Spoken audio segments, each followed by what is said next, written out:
Good evening, everybody. Welcome to Tiger Stadium here in College Station, Texas. Hard to say because it's not my favorite place to be on earth, but I tell you what, it's a great place to be here on Friday night for some Friday night football. Your Georgetown Eagles on the road to take on the A&M Consolidated Tigers in district action, the opening round of district for all the teams here in District 11, and it is a big night for the Georgetown Eagles. I'm Wally Harmon alongside tonight, Holden, Tuma, Dave England, our producer Jeri and Harmon. A special shout-out with prayers to Kelly Duvall and his wife Tia as they are away on a family emergency up in Portland, Oregon. Our thoughts and prayers go to Kelly and to Tia and to her family at this time. And we just we pray that everything goes as good as possible and you guys find some peace and comfort in your situation. And we can't wait for you to be back home when the time calls. And so you guys be safe as you're away from us tonight in Portland. But the Georgetown Eagles have no more nights off. A week off on the bye week, and what a time to have a bye week if you're going to get one, Dave. We talked about it with Coach on Wednesday night. A bye week before your first district game couldn't be topped off any better than against one of the top teams in the district coming in against Consolidated, and a big matchup here for the Eagles tonight. Wally, you're exactly right. To have a week off, get everybody healthy. These kids needed a little break, and it's nice to split that up between your non-district games. There was a lot of good stuff, some stuff we needed to see improvement on, and they had time to work on that along with getting everybody healthy. So now we're ready for the second part of the season like you all talked about at the coaches show and ready to make the run for the playoffs. Tonight, the Georgetown Eagles, the Consolidated Tigers, look to do battle here at Tiger Stadium. Their slogan is "Welcome to the Jungle." They have a capacity of 5,238 persons allowed in the stadium. And I tell you what, the Consolidated Tigers side filling up nice and quick here for the home crowd. The band will be out of the end zone to our left. And then the crowd across the way on the Tiger Field is starting to fill in. A parent night here tonight for football and for the band and cheerleaders and everyone. They recognized them earlier, and so both these teams getting ready as some warm-ups for the Consolidated Tigers continue. The Georgetown Eagles have retreated back to their locker room to get game ready as we're about 27 minutes and 30 seconds away from kickoff per the clock. And Holden, an opportunity for this offense to kind of jump on a last great performance they had. It was against Liberty Hill in a loss, but things went better for the defense or for the offense for Georgetown, and now an opportunity to build on that against another quality defense here tonight against Consolidated. Yeah, so I mean, really, the first 3 weeks of Georgetown football has really been they've been beating themselves more so than anyone else. A lot of turnovers, some special teams miscues, but 2 weeks ago, last week was the bye week, 2 weeks ago against Liberty Hill, this offense was explosive.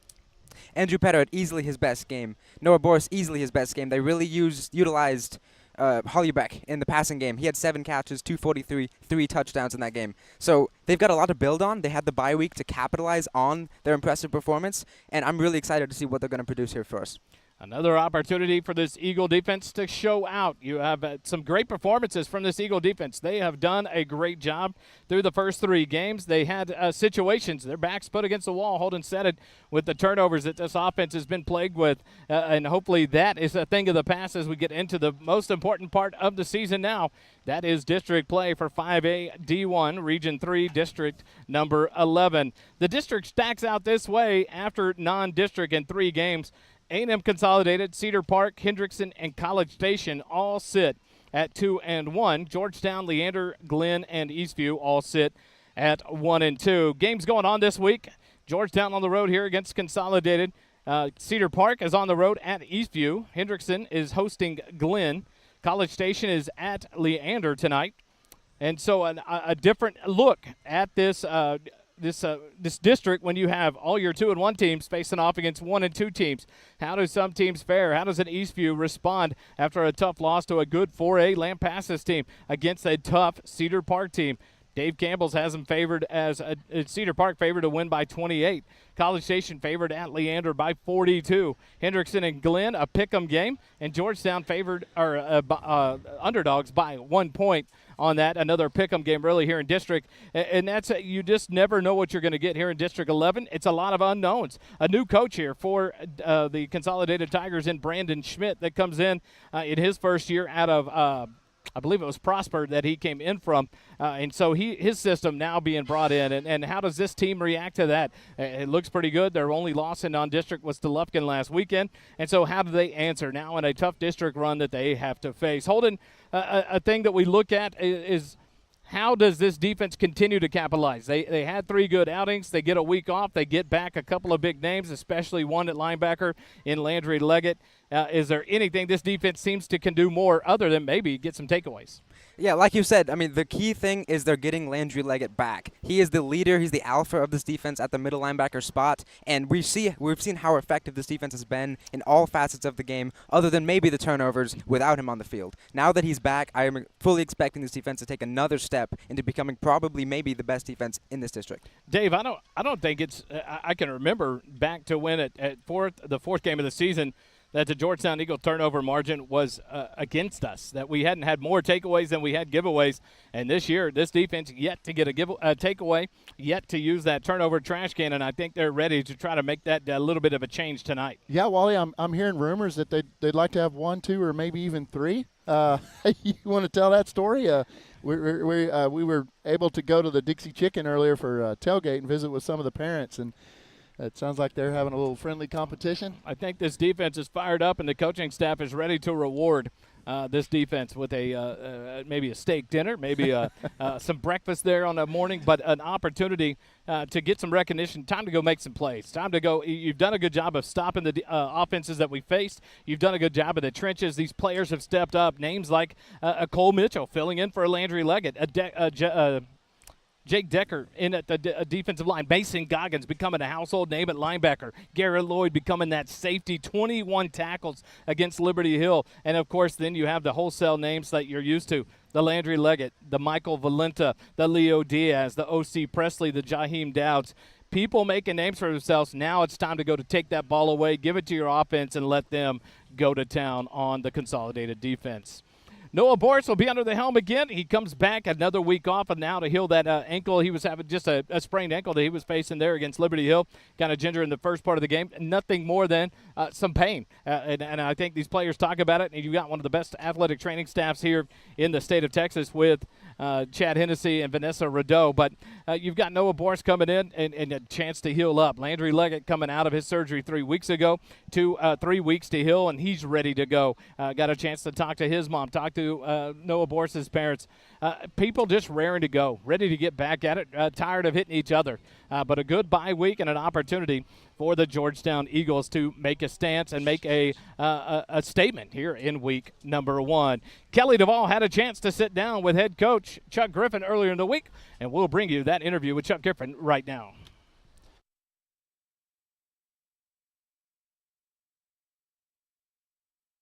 We welcome to the Pro Glass Countdown to Kickoff head coach Chuck Griffin. Coach, thanks for joining us.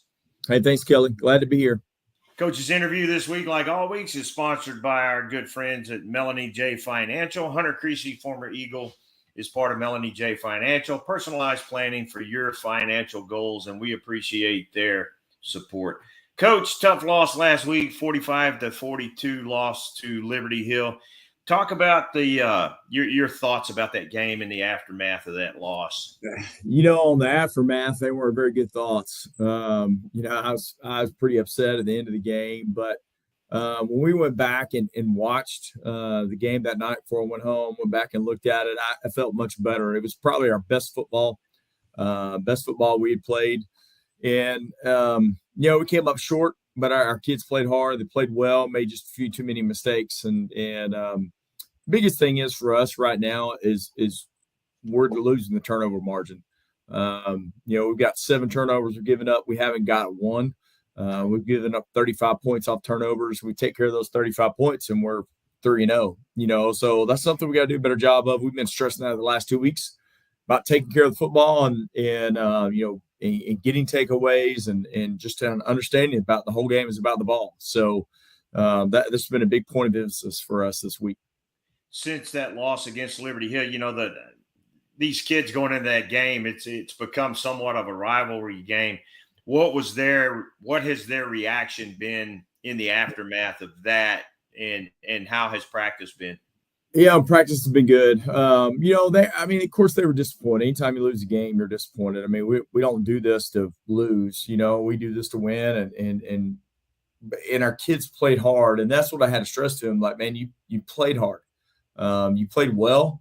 We came up short against a state-ranked opponent, and came up field goal short, and we played good. We played good enough to win at times. We just got to finish the game. So they've responded well this week to that challenge and to what we've been doing. And my challenge to them all week is in the last 2 weeks really is play hard. Like, no matter what, you play hard. It doesn't matter if you're winning or losing. It doesn't matter what your record is. You play hard, and if you do those, the wins take care of themselves. So, we normally talk about Noah naturally. We talk about Andrew naturally, but I really wanted you to talk about this week because going back and watching the game, Cody Hollybeck, what a game he had, 7 catches, 243 yards, somewhere in that vicinity, 3 touchdowns. Talk about what kind of weapon Cody has become this year. Cody's the valuable part of our offense, and play some running back, play some receiver. Last year he did the same, played a little bit of both, and probably overshadowed a little bit last year with those. He split time with the slot, split time with Petter, and then we had the 2 guys on the outside that were really good, and so probably overshadowed a little bit. But Cody's got great speed and can really make some things happen when he gets the ball in his hands. And the other night, 2 of those 3 touchdowns were just short little passes that he caught and went 60-something and 80-something on, so he's just a valuable tool, valuable weapon, returns kicks for us, and like I said, plays running back, plays some receiver. So, man, he's a fantastic teammate and a great young man to have on our program. So this week, make the trip over to College Station for the beginning of the District 11 meat grinder schedule now. Yep. What are you expecting with the Tigers? A good football team. They're very athletic, coached well. They got a new coaching staff. Coach Smith came from Prosper, and so they did a tremendous job there at Prosper, and we expect nothing different there. They've got a lot of weapons to work with, a lot of things to do on offense, so we're going to play good defensively. We're going to have to make some stops, and then offensively the same. They're good. They kind of shut us down last year, controlled our running game. We weren't able to run the football. Really, the only game last year we were not able to run the football, and what was against A&M Consolidated. So, we've been trying to work at that and get a little better there and scheme that up some to make sure that we're in a good position and be able to run the football. Because that's going to be a big component for us this week, is being able to do that.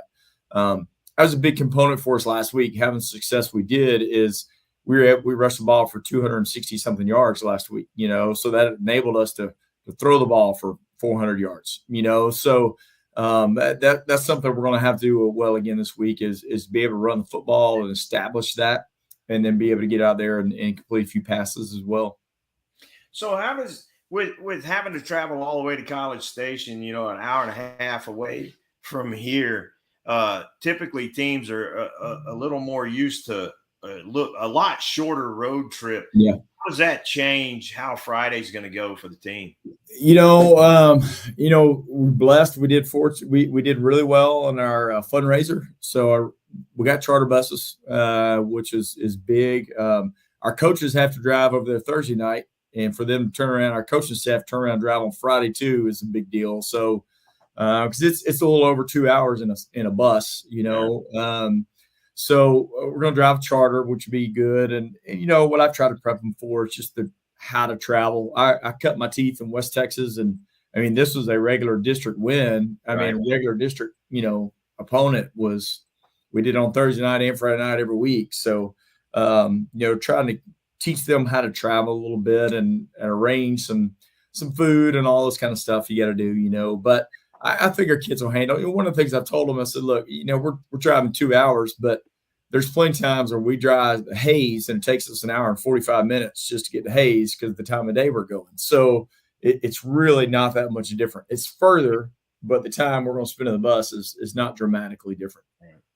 So, Coach, players of the week last week, some guys that got the attention. Obviously Cody did a tremendous job. And man, you really caught me off guard on that one. So I don't have my sheets, and then that was 2 weeks ago. We had a lot of practice since then, man. Yeah. But Cody Hollybeck, obviously, just did a tremendous job at receiver. Noah passed threw for over 400, or close to 400 yards, and had 3 touchdowns.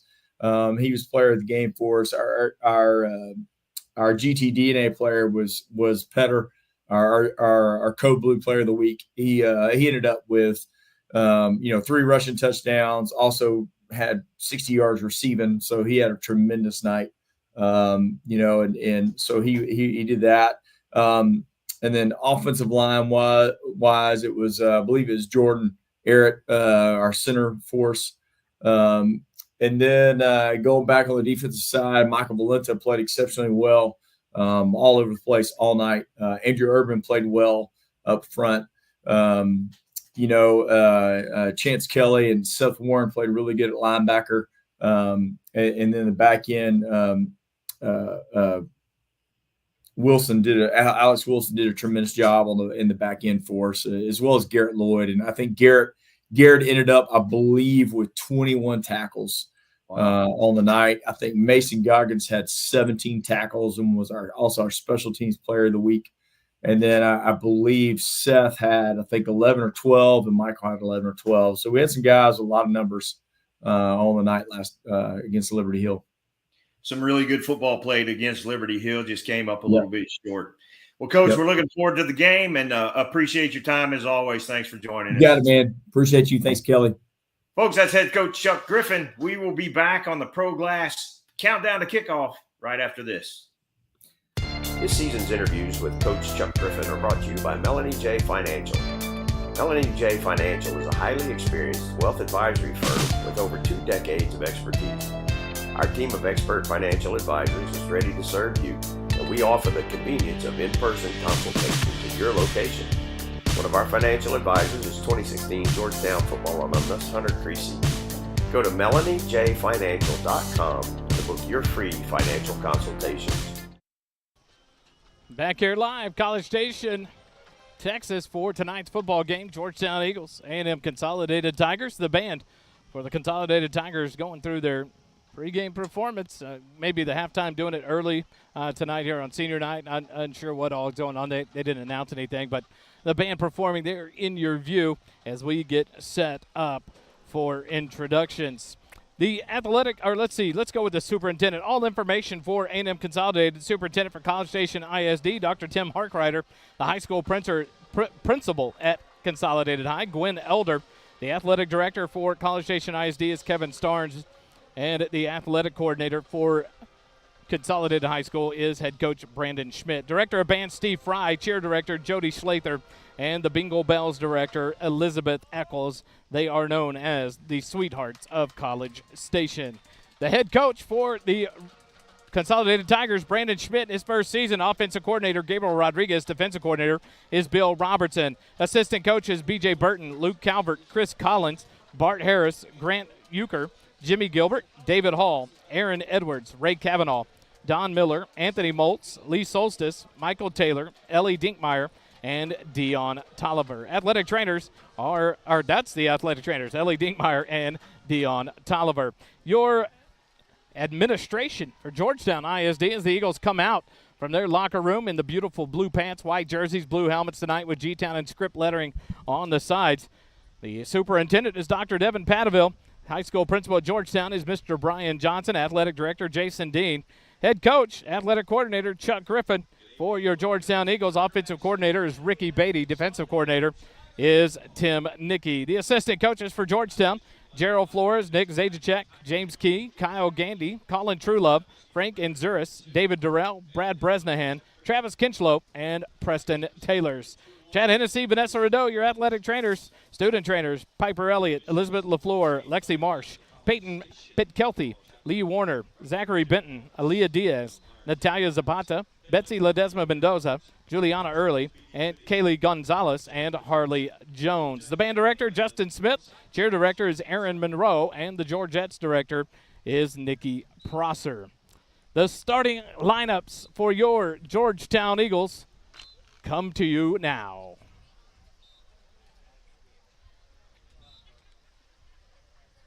At this time, we'd like to introduce the 2023-2024 A&M Consolidated Tiger Cheerleaders.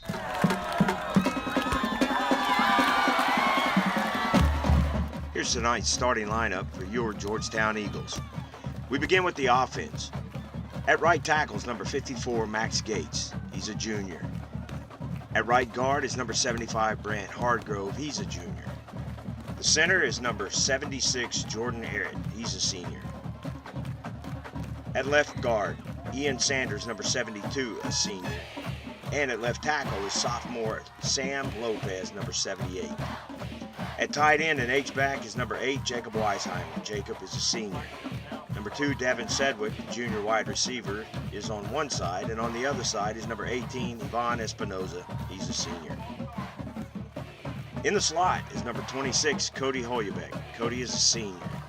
And at running back is senior Andrew Petter, number 22. The quarterback for the Eagles tonight is senior quarterback Noah Boris, number 12. On defense for the Eagles, number 45, Jake Decker, is the senior defensive end. The nose tackle is junior Andrew Urban, number 39. And number 99, Michael Valenta, is the senior defensive tackle. The bandit is number 38, Dylan Turberville. He's a junior. The whip is number 9, Seth Warren, a junior. And the razor is senior Mason Goggins, number 14. Number 15, Chance Kelly, is a junior Mike linebacker. Number 24, O.C. Presley, is the senior corner. Number 5, Jaheim Dowd, is the junior corner. The safeties are number 16, Garrett Lloyd, a senior, and number 25, Alex Wilson, a junior. On special teams tonight for the Eagles, at kicker and punter is number 30, Aaron Guzman. Aaron is a senior. Number 99, Michael Valenta, is the snapper for point after attempts. He's a senior. Noah Boris is the holder on point after attempts and field goal attempts. Punt returner is number 22, Andrew Petter. And kickoff returner is number 7, Gavin Calloway. He's a senior. And that's the starting lineup for your Georgetown Eagles. This season's starting lineups are brought to you by Aesthetic Dentistry of Georgetown. The mission and purpose of our aesthetic dentistry team is to help provide a quality life with healthy and beautiful smiles. We want to develop relationships with our patients and always provide an amazing experience for them. Let us help you determine if a highly trained cosmetic dentist is the best option for your smile. We're located at 3622 Williams Drive, Building 2 in Georgetown, Texas. Visit our webpage at www.aestheticdentistrygt.com or call 512-819-9100. Back here live, Consolidated High School, Tiger Stadium. The JCT broadcast booth is sponsored by JMT's in Round Rock. JMT's provides customized apparel and promotional items to small businesses, schools, and nonprofit organizations.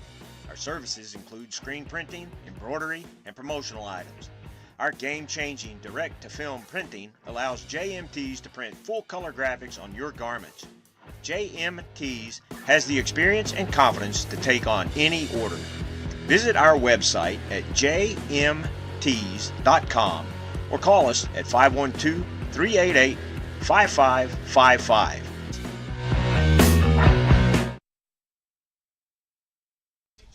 Now back live here at Tiger Stadium in Consolidated High School in College Station, Texas. We'll get it all figured out. It is just fly by the seat of your pants night here. We are out in the crowd on the visitor side. The Tiger Stadium booth, not big enough for our presentation. We have too many people and too much equipment.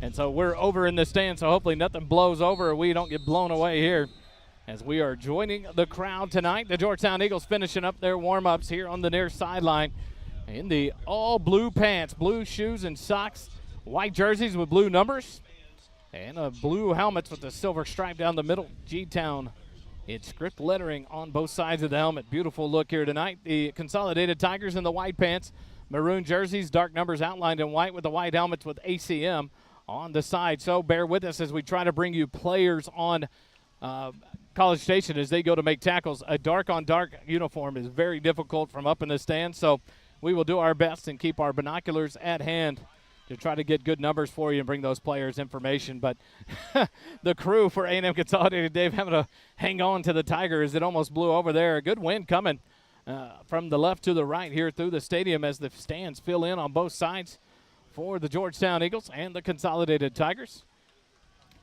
Beautiful night here for high school football. Thankfully, the clouds across the way are staying behind a cloud right now, so we'll get past the sun in our faces here before too long. We'll see how much pull has to go into this sign tonight before anything happens with the sign, with that wind. It's going to be a rough one tonight. The Georgetown Eagles, the visitors tonight, looking to battle here with the Consolidated Tigers.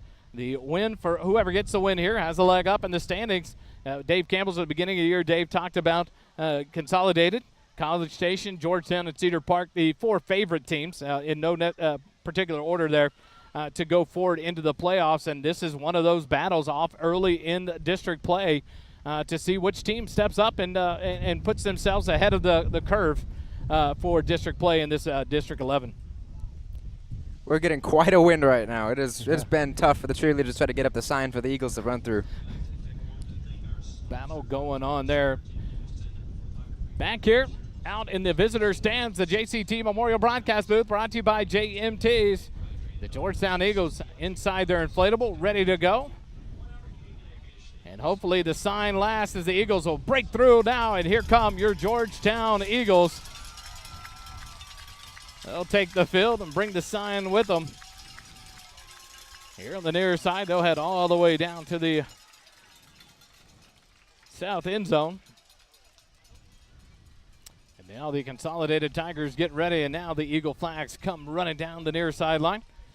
Holden, keys to tonight. What does Georgetown have to do in your mind on offense to win this ball game? I think the key thing for the offense is to maintain possession of the ball, both in turnovers and in time of possession. We know that we can be explosive. We have the 80-yard touchdown passes in our repertoire, but so do these guys. I think the key is long, sustained drives, making sure we maintain possession of the ball, no turnovers, and then kind of wearing them down, some petter, quick passes, long drives, tire the defense.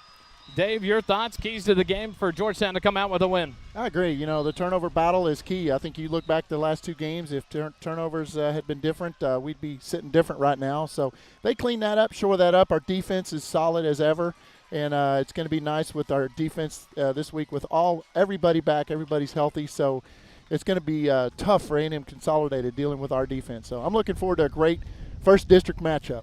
Something that Coach Beatty talked about at the coaches show the other night. A&M Consolidated likes to blitz. About 60% of the time they will blitz on defense. And so what changes are made? What does Georgetown do different to battle that? What schemes come out? What has Coach Beatty not shown in the first three games of the year to bring out here against the Consolidated Tigers to combat that kind of blitz look that they're going to see a majority of the time? And then on the defensive side of the ball, what kind of schemes do Coach Nicky and the defense bring out against a tough team that has an athletic quarterback, has an athletic back? You'll look to see him over and over again. Number 3, Roderick Taylor, will come running at you. And so just things that you'll have to look at to see how this defense responds. Will they change up anything? Will they continue with what they do, the 4-3 defense? Will they make any changes and go to a 3-4? Different looks here and there. No one knows. We'll see it here in just a few minutes. What we'll do is we'll take a quick timeout and bring you the national anthem. And then we will be ready to get things going. You're listening to Georgetown Eagle Football live here on the SHN Network. We'll be right back.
Back here live, Consolidated High School. The captains head out to the middle of the field to meet up for the Georgetown Eagles. They make it easy. 12, 13, 14, 16.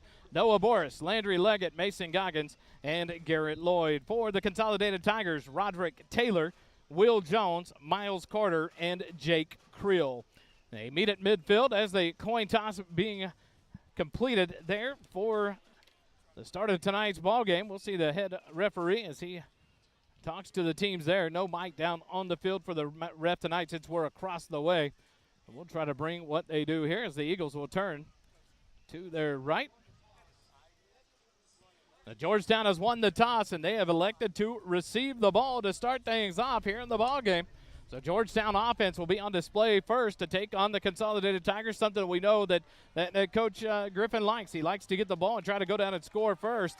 But what that does is it puts him in a position to fight for that middle 8 of the ball game, knowing that Consolidated will get the ball to start the second half. And so this offense will be on display first. Noah Boris and Andrew Petter will lead this team out to take on the Consolidated Tigers. Dave, any surprise there for you? No, I love being on offense. I know Coach likes that, and if you could come out first and have a quick attack, and that helps out the defense as well. So, it's not surprising. We'll close out the pregame and bring you the kickoff here in just a moment on the SHN Network. This season's First Responder Broadcasting Eagles pregame show is presented by Pro Glass of Georgetown. If your car, RV, or heavy equipment needs glass to be replaced, Pro Glass can get the job done in no time. Windshield chip repairs in under 30 minutes, no appointment necessary. Our local family-owned business stands behind its work with a limited lifetime warranty for as long as you own your car. Ask about our senior discounts. Pro Glass of Georgetown, located at 2303 South Austin Avenue in Georgetown. We are the Central Texas choice for RV, heavy equipment, and auto glass since 1998. Back here live, Consolidated. The Pro Glass pregame show is over, and football begins. Colton Schmeller kicks it away, and with the wind, he'll kick it out of the back of the end zone for a touchback. So Georgetown will have it to open up the ball game. 1st and 10 at their own 25-yard line with 12 minutes left in the first quarter. So here we go, boys. Georgetown football underway in College Station, Texas. I like the call to give the offense the ball first. I know that the defense has kind of been the better part, but this is going to inspire a lot of confidence in these guys. Even with the turnover issues, they're still confident that these guys can get out and get the job done. And now the Eagles will start out in the Wildcat offense. Andrew Petter in the backfield by himself. 3 receivers right, tight end off to the right end of the line on the near side hash mark. Petter is going to send a man in motion. That's Hollubeck. Fake the handoff. Petter keeps it to the right side. Up past the 25, runs up into 2 defenders and takes them forward to the 26. That's a gain of 6 on first down, brings up 2nd and 4. Wally, did I call that at the chicken or not? You did. Well, I was wondering when we were going to see a little bit more Wildcat, and of course it's just the first play of the game, but I like when you toss it to do the Wildcat because it's so fast. There's no delay in that handoff. And now Andrew Petter back in the back. Noah Boris back in the backfield by himself. 3 receivers left. Petter's one of them. Shotgun snap back to Noah Boris, fakes the throw, and now he's going to have to dump it off. Davin Sedgwick about the 30, dances forward, and a late hit out of bounds. No call there. Now on Davin Sedgwick, he gets knocked out about the 34-yard line. That'll bring up 3rd and 1 now for the Georgetown Eagles. That was close on the sideline. I'm kind of surprised the refs did not call a flag, but that means they're gonna let these guys play. They're gonna let them be physical today. Now they look like they're gonna mark him just short of the 34, so a long 3rd and 1 for the Eagles as Noah Boris is going to evacuate the backfield, and it'll be Andrew Petter in the Wildcat. 3 receivers right. The tight end is off to the right side. Now Hollubeck in motion to the left, back to the right. Petter fakes the pitch to him. He's going to go back up the middle and take it down for a 1-yard loss. That's going to bring up 4th and 2. And now a decision for Coach Griffin if he's going to punt it to start off the first possession there. So a run by Petter for a loss of 1 makes it 4th and 2 from the 33-yard line. It looks like Georgetown's going to punt it away. I think you have to. Hopefully with this going into the wind, hopefully we get a really good punt. It's just too early to go on a 4th down, I think, Wally. Back to punt will be number 37, Brady Mann. For the Georgetown Eagles, Jaheim down the up man. And now the punt team will close in. Jaheim Down will get the sign, and he'll get the snap underway. Snaps it back, and the kick away from Mann. Spiral kick. into College Station territory and fielded on a fair catch back at the 38-yard line by the Consolidated Tigers, number 9. That's Trace Meadows. So the Tigers will have it first and 10 at their own 38 with 10:32 left in the first quarter. First and 10 for the Eagles, or for the Tigers, I apologize. At their own 38-yard line, we'll see who comes out at quarterback here. For the Tigers, it'll be number 2. He wasn't introduced during the intro. It's Will Hargett. Will Hargett at the helm in the shotgun, pistol formation, running back directly behind him. Hargett, quick toss out to the left flat, and a catch made right about the 45-yard line. That'll be a gain of 7, bring up 2nd and 3 for the Tigers. Catch made by number 88. That's Darius Roberts. So 2nd and 3 for the Tigers. 2 receivers left, 2 right. Running back offset to the right side of Hargett in the backfield. Shotgun formation. Now a man in motion to the right. Hargett, little swing pass out in the left, right flat. Catch made. He made the man miss, but tackled from behind. Nice tackle there by Cole Mitchell, number 15. But not before the Tigers pick up a first down at the 49-yard line. So it'll be 1st and 10 for the Tigers. 2 quick passes to start off for Consolidated. I'm surprised they've not gone to number 3. Peyton Bork caught that one on the outside here on the near side. And the big gain there, a 4-yard gain, brings up 1st and 10 from the 49. 3 receivers left, none right. Taylor in the backfield beside Hargett. Fakes the handoff. He's looking to pass in the slot, but he missed it there. Garrett Lloyd was looking to lay out the receiver. Had a chance of maybe picking that one off, but the pass is incomplete, and that'll bring up 2nd and 10 now for the Tigers. A lot of substitutions in and out for the Tigers. They do it quickly, though. Georgetown ready to go here. Leo Diaz on the near side. Garrett Lloyd in the safety position with number 25, Alex Wilson. On the far side, Jaheim Dowd. 3 receivers left, 1 right. Now the slot man comes up into the tight end formation on the left side. Hargett hands it off to Taylor. He dances to the right, makes a man miss, but he's tripped up by the turf monster about the 49 of Georgetown. Falls forward to the 47-yard line. So that's going to be a gain of 4 yards and bring up 3rd and 6 now for the Tigers. You just really, I love seeing everything that the defense is doing. And we've got a 3rd and, not really a 3rd and long, but the crowd's on their feet here in this visitor side. That's one advantage of being on the visitor side over here. 3rd and 6, Georgetown defense, a chance to make a stop here. Snap back to Hargett. He's looking left. He's looking right. The blitz up the middle. He scrambles to the left, floats one out in the flat. Catch made about the 43, and he goes forward to about the 41-yard line. They're going to mark him at the 40, and that's enough for a College Station Consolidated first down. So the defense unable to get the stop there on 3rd down, and another first down for the Tigers. We've seen that pretty consistently, a very good rush interior, but the edges collapse, and it lets the quarterback scramble outside and make a play. Up to the 40-yard line of Georgetown, the Tigers go 1st and 10. Jake Decker back in on the defensive line, and Cole Mitchell out. That tackle was made earlier by Chance Kelly. I apologize, number 15. Not by Cole Mitchell. Kelly on that tackle. Now Cole Mitchell comes out. Decker on the defensive line, along with Turbeville, Michael Valenta, and it looks like the big man, number 90, Luke Butch.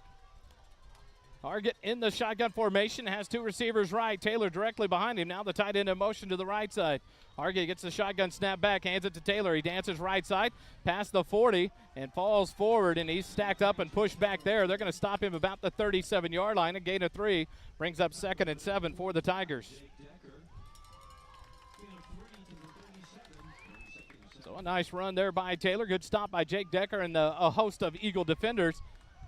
And now the Tigers, they don't huddle up, but they take their time getting the play in. The receivers switch sides of the field as number 5, Peyton Bjork, comes to the right side, along now with number 15. You got to watch Cameron Vines. He is a speedy receiver once he gets the ball in his hands.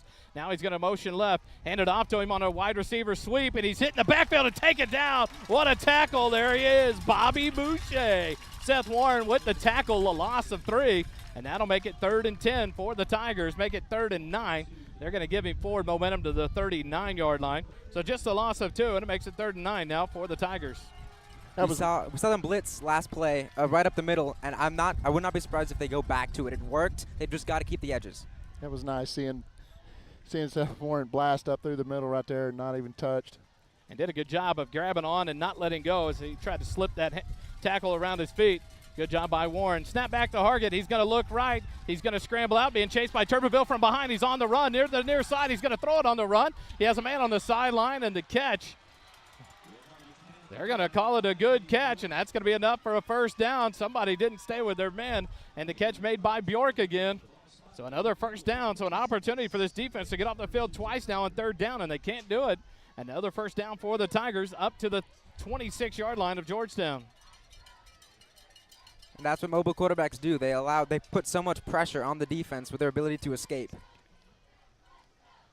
Hargett in the shotgun, hands it off to Taylor. He comes to the right side, cuts back towards the middle, and taken down from behind. Mason Goggins, a great tackle there in pursuit.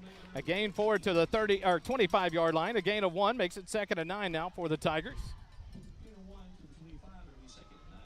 Great job there by Mason Goggins to get down that line and take Taylor down from behind. Quickly back to the line. Hargett in shotgun formation. There was a false start on the left side. The receiver, number 15, Vines, moved, but they didn't call him set, and so now they'll reset the offense. Hargett looks over to get the sign.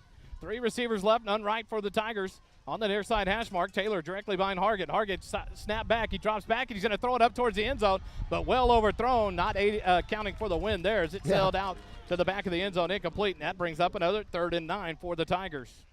Yeah, that wind definitely, he floated it up there pretty high, and it got that wind, and it definitely took off. So now a 3rd and 9 at the 25-yard line of Georgetown, an opportunity for this defense to make another stop here on the Consolidated Tigers in their opening drive of the ball game.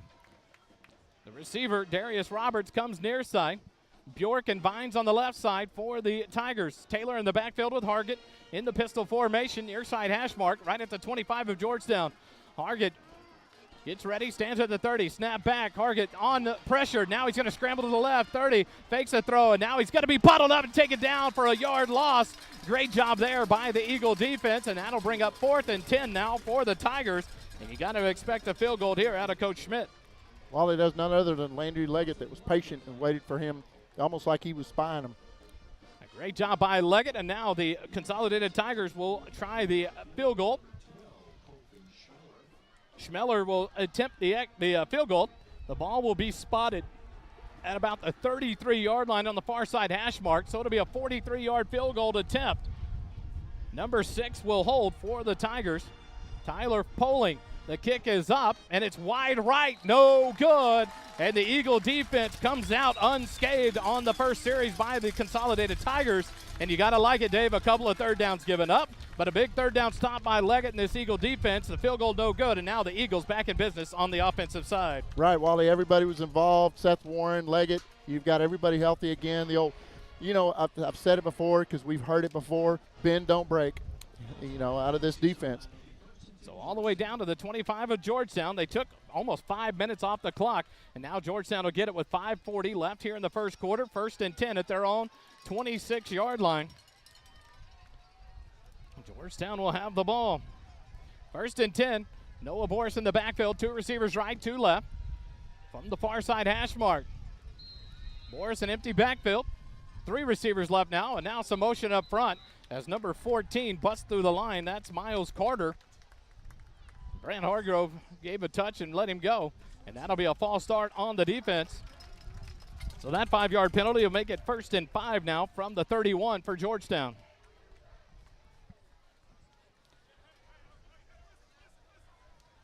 First and 5 for the Eagles from the 31. Same formation, 3 receivers right now. 2 men come in motion to the backfield. 2 running backs in the backfield, handed off near side.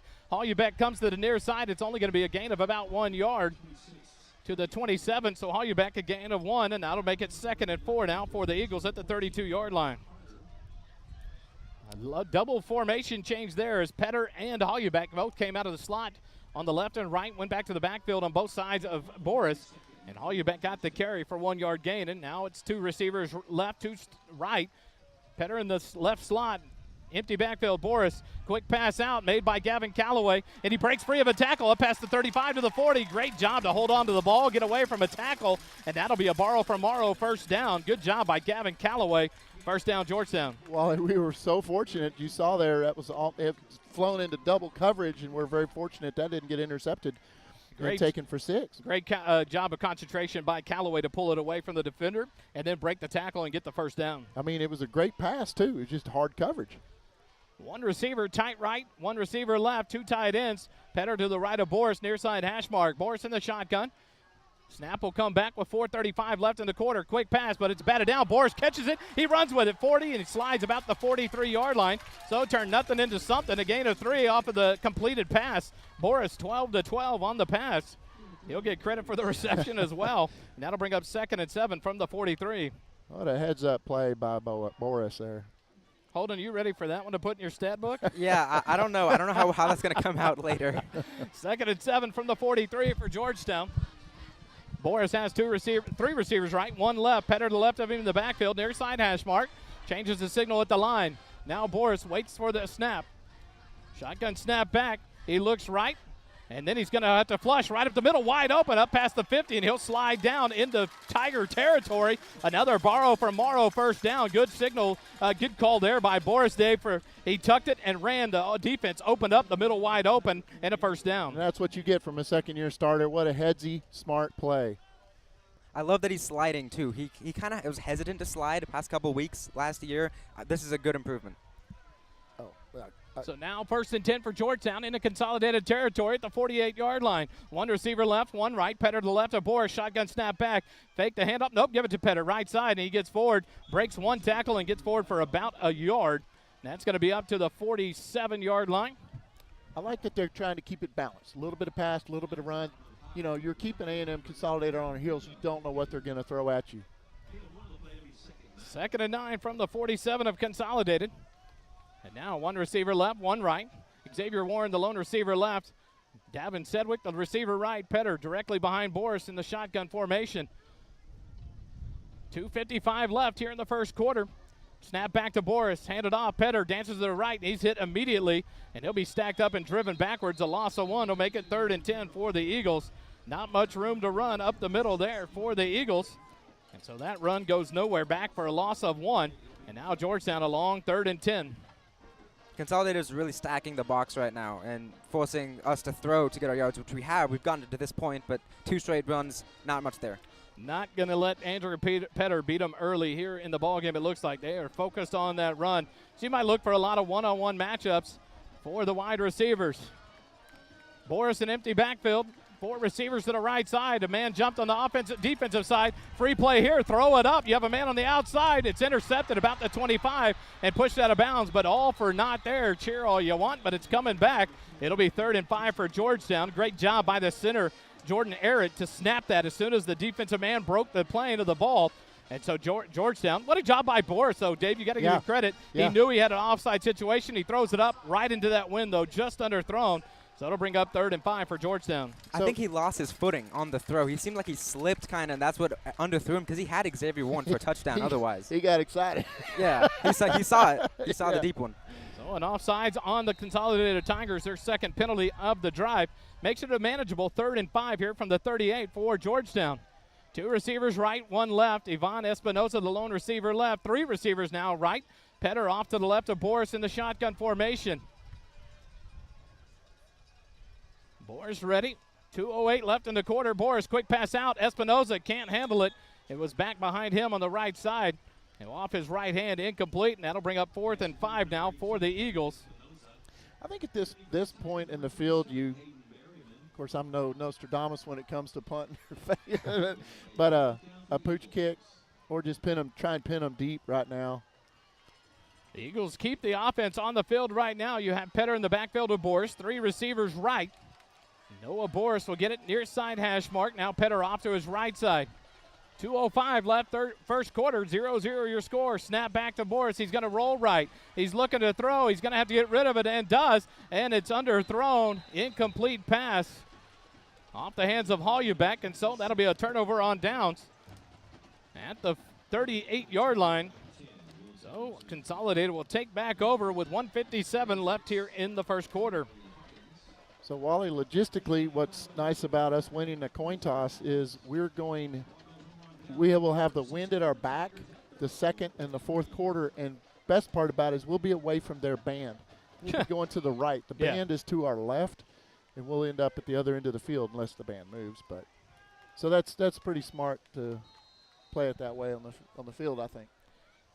1:57 left, first quarter. Georgetown and Consolidated 0-0 score. Consolidated now with their second possession of the ball game. They have it 1st and 10 at their own 38-yard line. 2 receivers left, 1 right. Hargett hands it off to Taylor. He dances right, middle back to the middle, and he's hit there and stacked up, taken down after a 1-yard gain. Who's there in the middle, Dave? Number 13, Landry Leggett, alongside Mason Goggins. A whole crew of blue hats right there. Great job there by the Eagle defense. Also in there looked to be number 38, Dylan Turbeville. Number 39, Andrew Urban as well. So a gain of 1 by Taylor brings up 2nd and 9 from the 39-yard line for the Tigers. 1:25 left, first quarter. Hargett has 2 receivers left, 1 right. Taylor to his left. Shotgun snap back to Hargett. Handed off Taylor. He comes to the right side, and he's stacked up right about the 40. Falls forward to the 41-yard line. A gain of 2, and that'll bring up 3rd and 7 now for the Tigers. Leggett again on the tackle for your Eagles. Like to hear that name again. One of the best linebackers to come through this school. A big guy, and he continues just to get better. Plays with that club on the left hand. So fun to watch him as he's back in his first action since the first week of the year. Now the Tigers have it 3rd and 7 from their own 46-yard line. 3 receivers left, 1 right. Taylor directly behind Hargett in the shotgun. Now 2 receivers right as a man came in motion. Going to throw it out to the right side. The man left wide alone. And now he'll be taken down into Georgetown territory. Another first down. Catch made there by number 12. That's by Schmeller. Colton Schmeller makes the catch. 2-12 on the completion. 1st and 10 into Georgetown territory. And now just 25 seconds left in the clock as the clock continues to run. Down to the 43 of Georgetown. And Schmeller came in motion, and it's like no one followed him, and he's wide open on the sideline. Good catch for a first down. 3 receivers left, 1 right. Shotgun back to Hargett. He's looking right. He's going to throw it up right. The man there to catch it. He's hit and taken down immediately, but not before he'll pick up about 6 or 7 yards. Seth Warren and Leo Diaz there on the tackles. For Georgetown, it'll be up to the 37-yard line. So that'll be a gain of 6, bring up 2nd and 4, but not before the first quarter comes to an end. 0-0 your score at the end of 1 quarter. We'll be back with more Georgetown Eagle football on a moment here on the SHN Network. Every first quarter this season is brought to you by Nathaniel Funk, your Leander, Georgetown, Edward Jones financial advisor at 1640 Highland Falls Drive, Suite 801, Leander, Texas 78641. Learn how he can help you with your financial.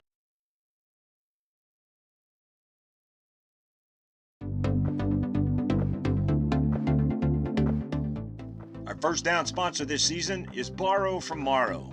Borrow from Morrow, our team is dedicated to providing the best mortgage experience possible. We do that by offering easy-to-use mortgage tools, including our handy mobile app, competitive rates, and assistance from an experienced loan officer. Our loan officers understand the local markets, have access to a wide variety of loan programs, and are ready to guide you through the process. Your family, your future, our focus. For your mortgage needs, remember, Matt Morrow, Borrow from Morrow. For more information, visit borrowfrommorrow.com. NMLS 464148. Snap back to Hargett. He's going to throw it up. The defensive back missed him there. A miscommunication, but the Eagles get lucky as Bjork dropped the pass. That would have been a sure first down and maybe a touchdown for the Tigers. But Bjork drops it, and that gives them a 3rd and 4 now from the 37 of Georgetown. A miscommunication there for the the Eagle defense. And a big drop pass there. Put a star on that one. Remember that one later on, boys, because Georgetown had their backs against the wall had that catch been made by Bjork. 3rd and 4 now from the 37 of Georgetown. 2 receivers left, 1 right. Taylor in the backfield with Hargett. Shotgun back. He's looking right. Now he's being pressured, rolling right. Sack from behind. Ball's out. Georgetown falls on it about the 47-yard line, and it's going to be Georgetown ball. Turnover, number 1. One-handed turnover, one-handed fumble recovery for Landry Leggett. Mason Goggins with the strip sack of Hargett. And that's the first turnover for this Georgetown defense. Give him a ball and let him dunk it away. Mason Goggins. And now 1st and 10 for Georgetown at their own 47-yard line. 11:48 left here in the second quarter. What a job by Mason Goggins. A perfect time to give a shout-out to Kevin Wines in Eden, Oklahoma, the grandfather of Mason Goggins. There we go. Trash can. Listening on board. Goggins with the trash can Dunkarooski. Throw it back, and now the Eagles go to work. 1st and 10 at their 47.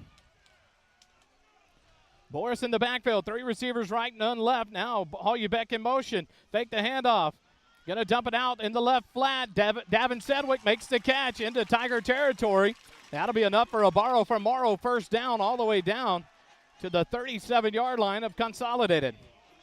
It's a good way to start the GT Lumber and Supply second quarter.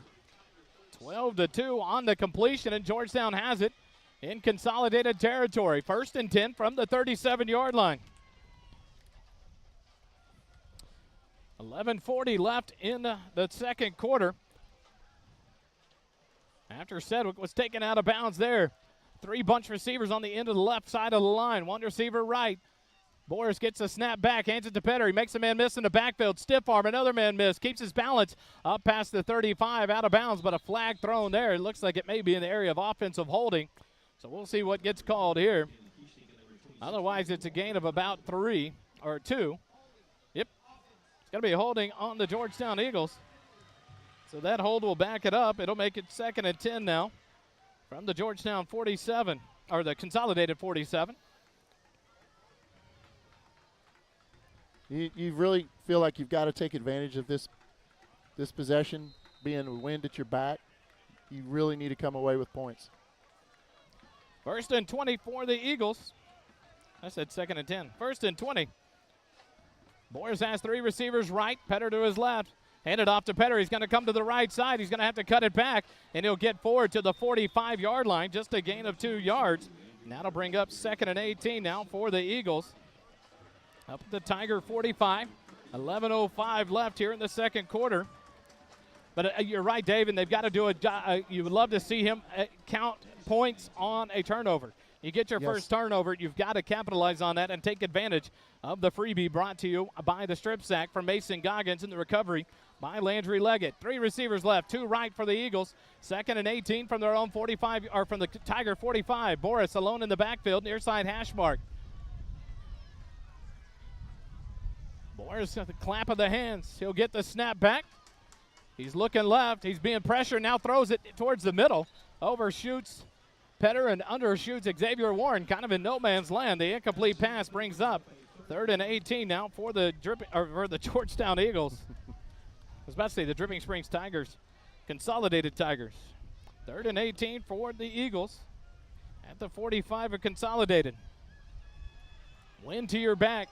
1 receiver right, 3 receivers left. Petter in the backfield with Boris. He'll be off to the right side of Noah, standing at the 50-yard line, near side hash mark. Shotgun snap back, pressure coming. Boris doesn't see it. He's sacked.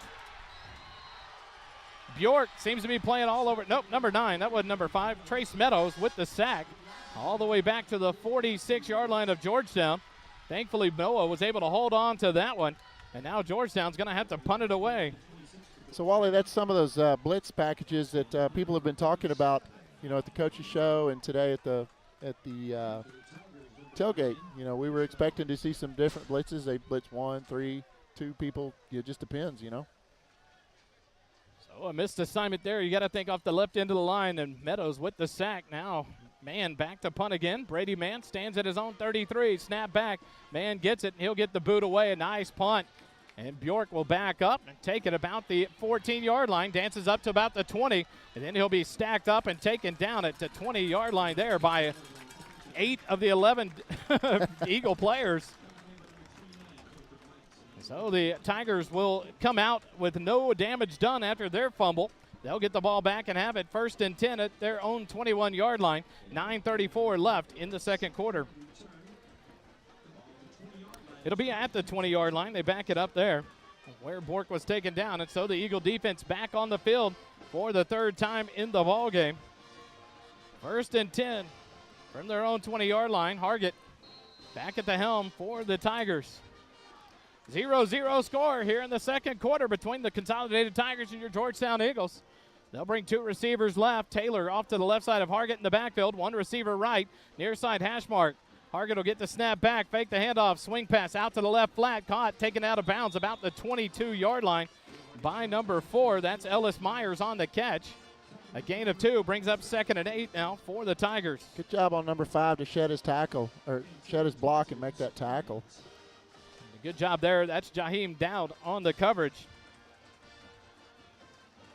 So Hargett to Myers for the 2-yard gain, brings up 2nd and 8 for the Tigers.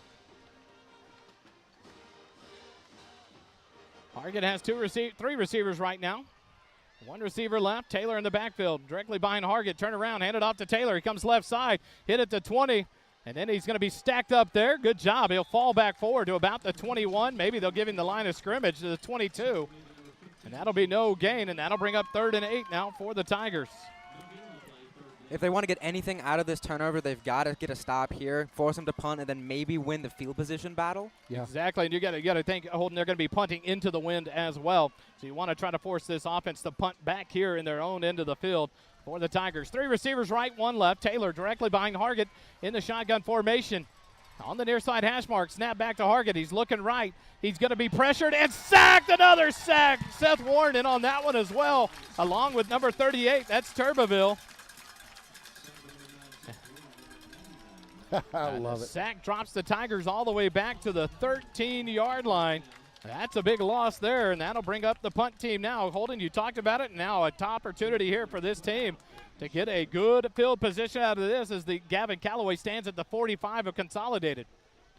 That's a lot of pressure. Punting into the wind, you're standing in your own paint.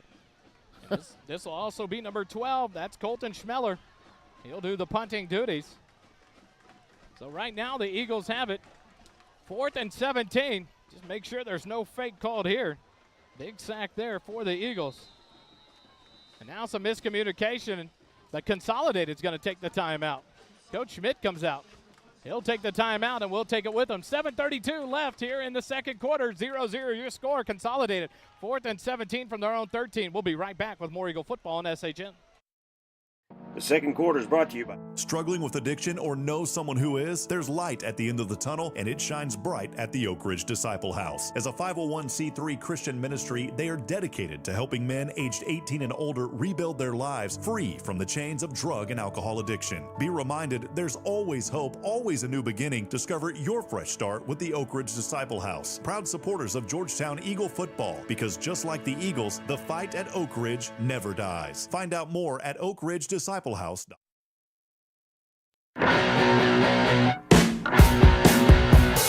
JCT broadcast booth is sponsored by JMT's in Round Rock. JMT's provides customized apparel and promotional items to small businesses, schools, and nonprofit organizations. Our services include screen printing, embroidery, and promotional items. Our game-changing direct-to-film printing allows JMT's to print full-color graphics on your garments. JMT's has the experience and confidence to take on any order. Visit our website at jmts.com or call us at 512-388-5555. At their own 42-yard line with 7:20 left here in the first half. But a good job by this defense. Another 3 and out thanks to a big timely sack by this defense on 3rd and 8 that made it 4th and 17.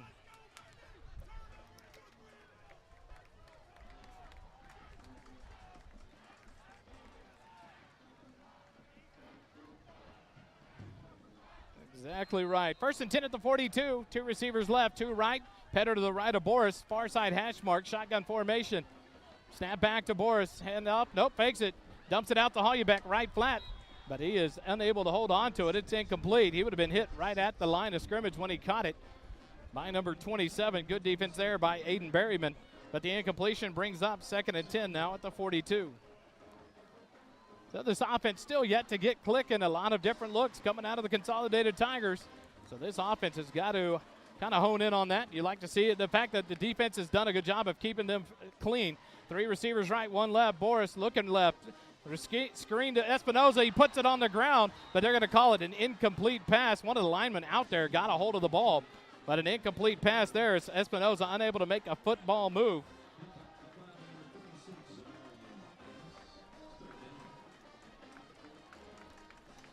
Well, second and 10 now, third and 10 for the Eagles.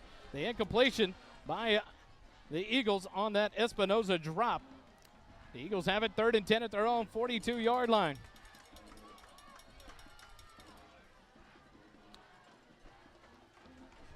$7:10 left here in the second quarter. Snap back to Boris.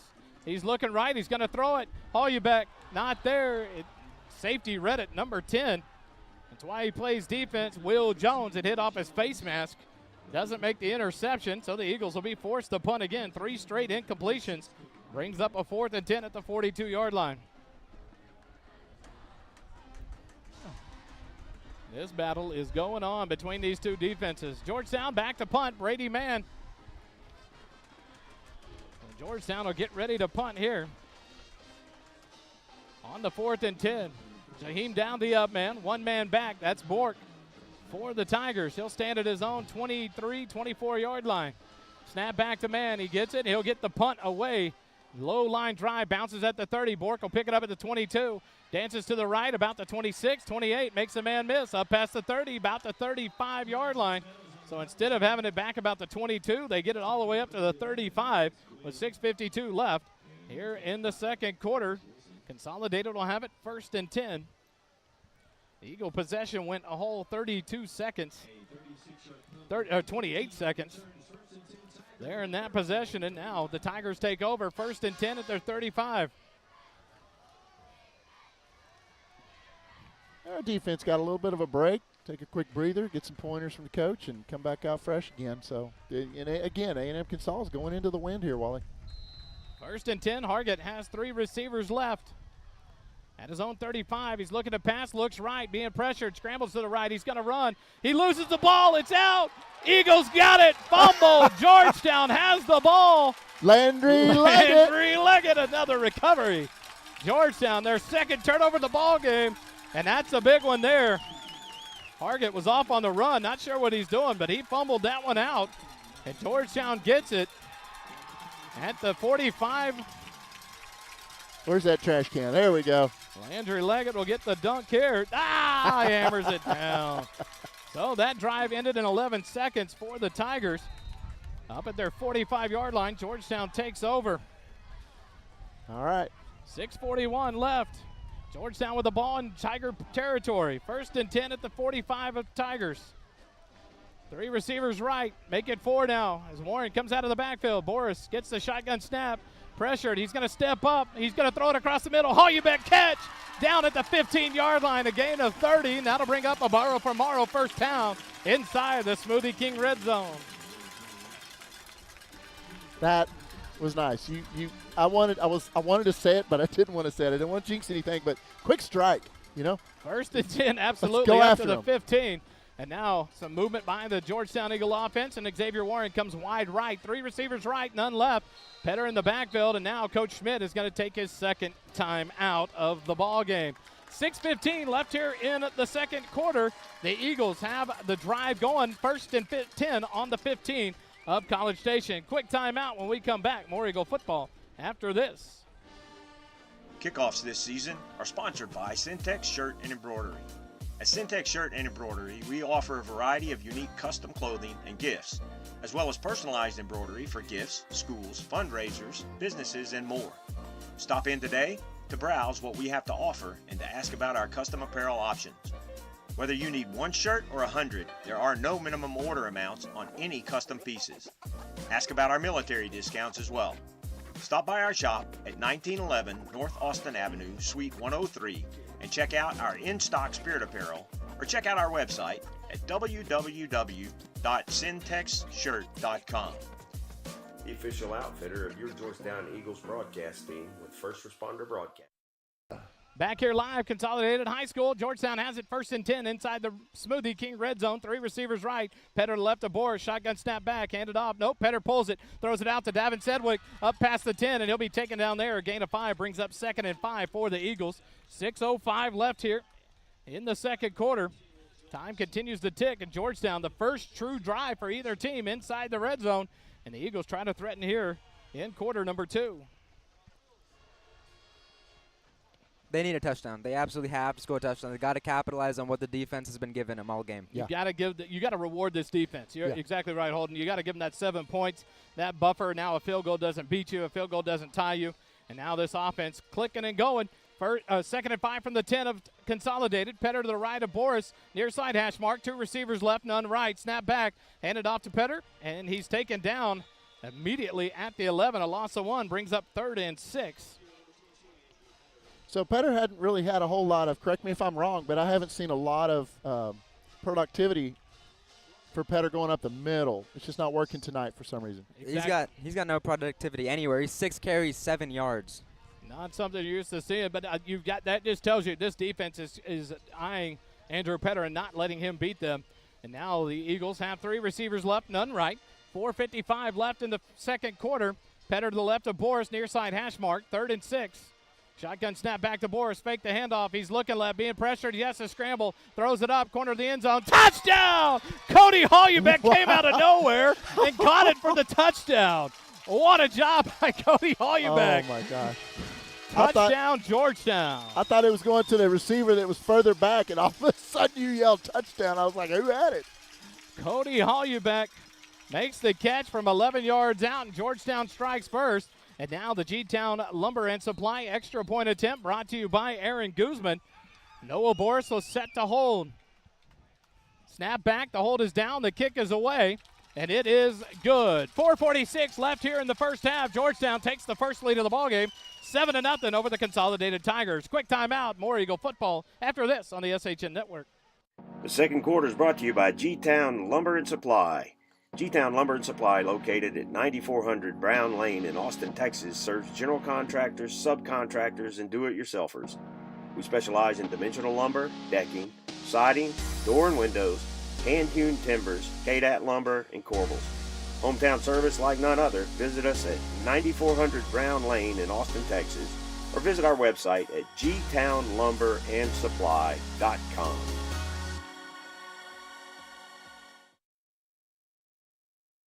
Back here live at Consolidated High School in College Station, Texas, listening to it. Sorry about that delay there. Listening to the judge, the referee on the field. He called a personal foul, number 7 of the Consolidated Tigers on that extra point attempt. That's Michael Clark. The attempt is good, and now that'll be assessed on the kickoff. So Aaron Guzman should be able to put this through the uprights, and she'll be kicking about the 45 of Consolidated on this kickoff attempt. And here's where they're probably going to try an onside kick you might be looking for. Yeah. They may try to blow this one up. It looks like the hands guys coming on as Davin Sedgwick, Andrew Petter, and Hollenbeck all join the kickoff team here. They're going to be kicking 15 yards closer. 7-0. Georgetown leads it on an 11-yard touchdown strike from Noah Boris to Cody Hollenbeck. The Georgetown Eagle Football Booster Club scoring drive summary. The Eagles go 45 yards in 1 minute and 55 seconds on 3 plays. Capped off by that 11-yard touchdown pass from Noah Boris to Cody Hollenbeck. And so now the Eagle kick team will tee it up at the 45 of Consolidated to kick this one away after the personal foul.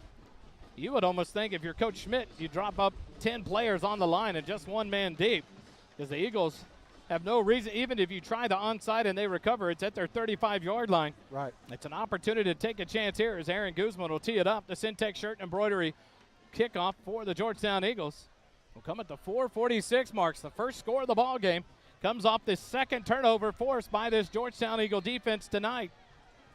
Guzman looks to the near sideline, looking for the sign. He'll call the play out, and the kickoff team will spread out. Great job there, Holden. You said you've got to reward this defense, and boy, did they. 3 drives. You're right.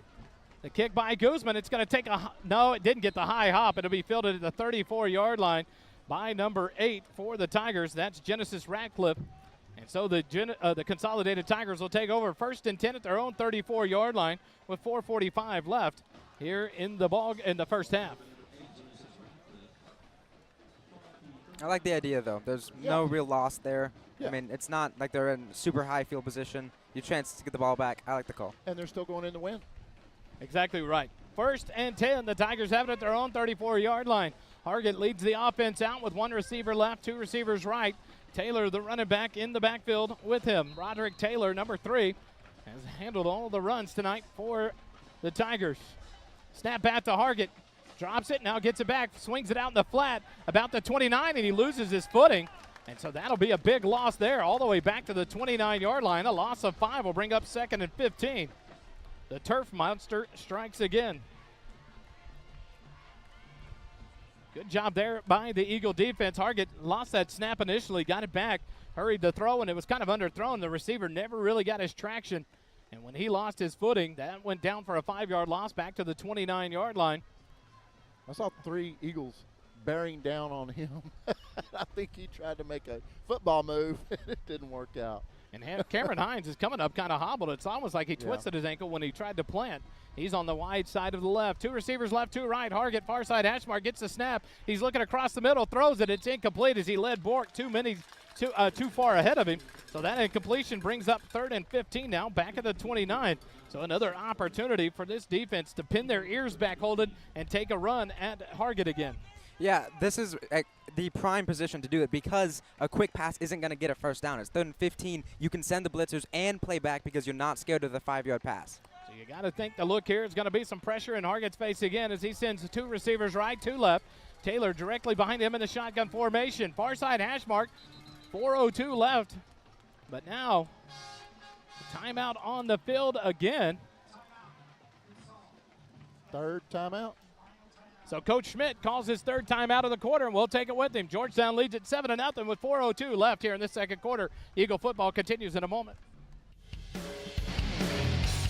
If your car, RV, or heavy equipment needs glass to be replaced, Pro Glass can get the job done in no time.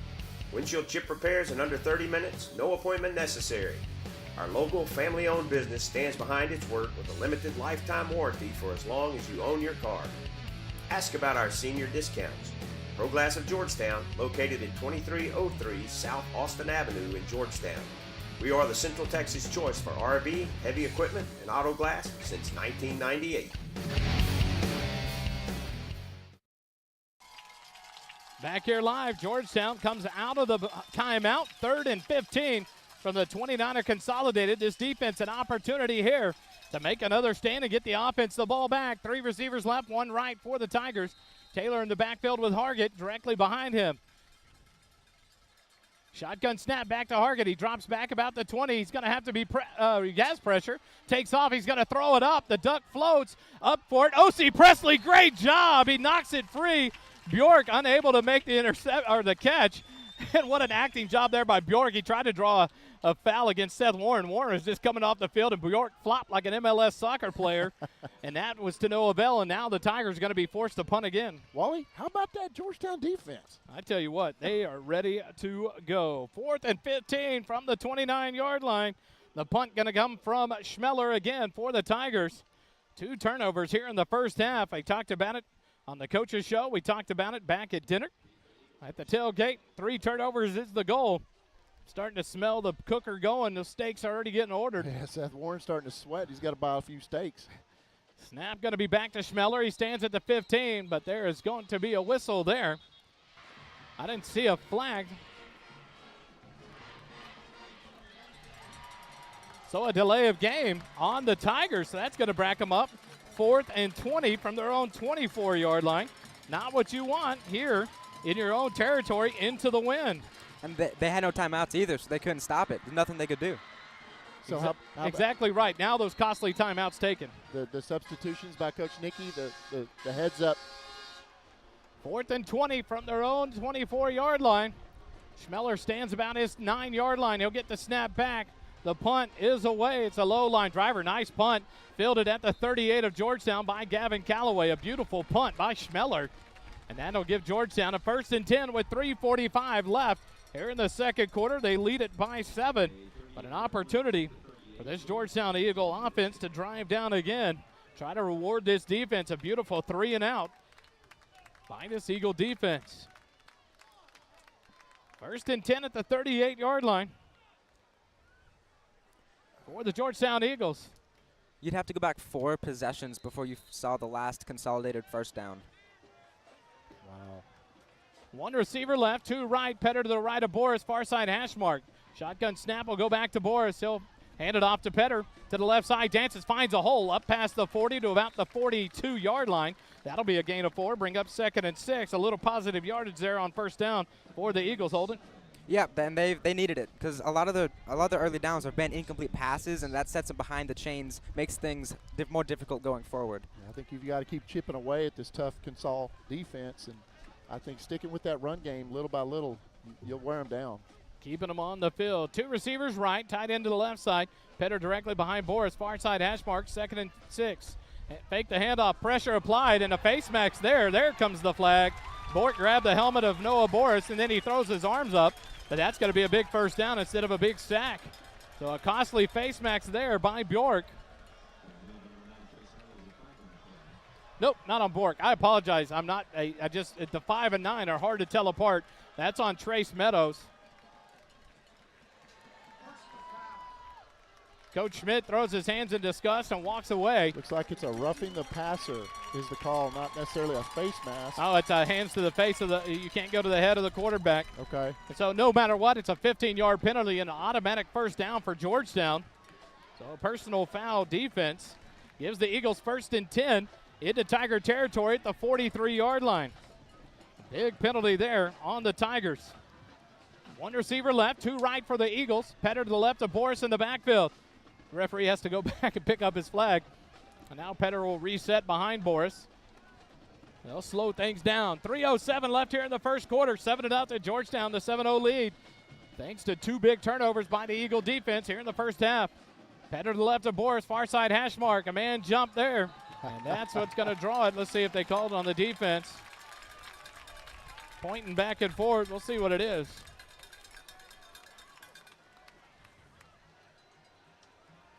It takes me back to the Siosin days. Number 12, he was so good at that hard count. And Noah Boris is getting it down pretty good. The referee will signal. He's going to call a false start. Oh, goodness. Okay. And see, Weisheimer has a great argument. The line judges, I disagree with the line judge here. Weisheimer has the right to point at a defender. He's not in a set position, and he called that as a false start. And Coach Griffin is not happy here on the near side. Oh, my goodness. So a false start backs the Eagles up. 1st and 15 from the 48 of Consolidated. Two receivers right, one left. Petter to the right of Boris in the shotgun. Snap back. Handed off to Petter. He dances up the middle, cuts back to the right side, and he'll fall forward all the way inside the 45, make it the 44-yard line. You know, Holden, that's one thing we've always seen Petter do is that when he falls on the ground, he'll fall forward for like 3 or 4 yards extra. Yeah, absolutely. That was a problem, probably a stop at the line of scrimmage. At most, they got a good push from the secondary, the second-level linebackers and safeties there. 2nd and 11 for the Eagles from the 44 of Consolidated. Two receivers right, two left. Petter right side of Boris. He'll get the snap, rolls to the right, away from pressure, throws across the middle, and that one's almost picked off, but it's batted away. And there's some extra activity there by Meadows. No call there as he continues on about 5 seconds after the play. Coach Griffin in the ear of the line judge, but it goes for an incompletion. That was almost picked off, Dave. Yeah, it was. Very, very fortunate that ball got tipped up, and we're very fortunate to still have a third down. 3rd and 11 from the 44 of Consolidated. A good job by the defense there to read that pass. They almost picked it off. Weisheimer broke it up and then had a chance to bat it up and try to catch it. And Meadows hit him and continued to drive him about 5 yards into the ground. No call. And now an empty backfield for Boris on this 3rd and 11. One receiver left, four right. Snap back to Boris as Sedgwick moves out wide right. And now a false start on Davin Sedgwick. Coach Griffin not happy with him. And so that'll back it up. 3rd and 16 now for the Eagles. Back into Eagle territory. You know, Holden, are you seeing any opportunities where our receivers are necessarily wide open? It seems like every time we're throwing the ball, it's into double coverage or triple coverage. That's because the pressure is getting to Boris so quickly. He's having to make decisions fast, and the fast decisions are the guys that they're blanketing. The more open guys are going to be down the field. He just doesn't have time to get the ball there. And now Jordan Arrett, the center, is going to come out of the ball game. And that's going to draw a timeout from head coach Chuck Griffin. 2:16 left in the second quarter. Eagles lead it by 7. Quick timeout. More Eagle football after this on the SHN Network. If your car, RV, or heavy equipment needs glass to be replaced, Pro Glass can get the job done in no time. Windshield chip repairs in under 30 minutes, no appointment necessary. Our local family-owned business stands behind its work with a limited lifetime warranty for as long as you own your car. Ask about our senior discounts. Pro Glass of Georgetown, located at 2303 South Austin Avenue in Georgetown. We are the Central Texas choice for RV, heavy equipment, and auto glass since 1998.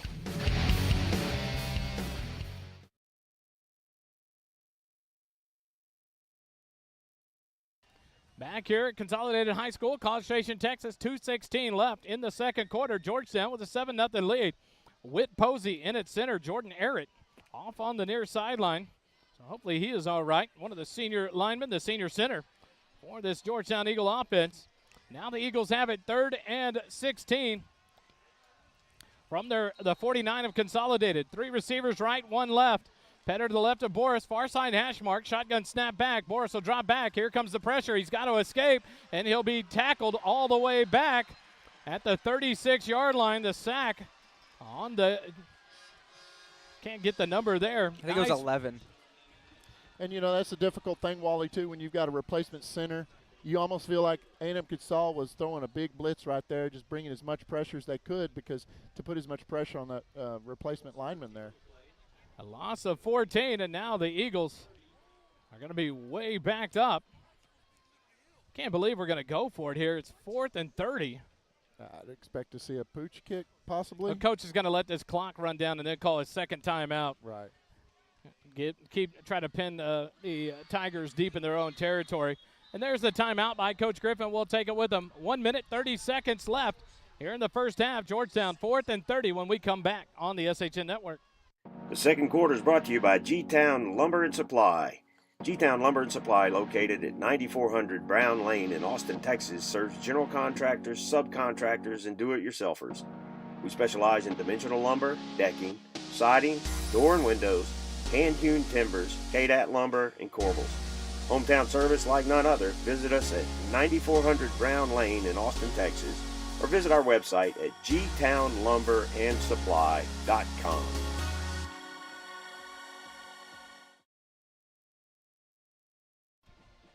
And we're back here with 1 minute, 30 seconds left in the second quarter. Georgetown will punt it away to the Tigers.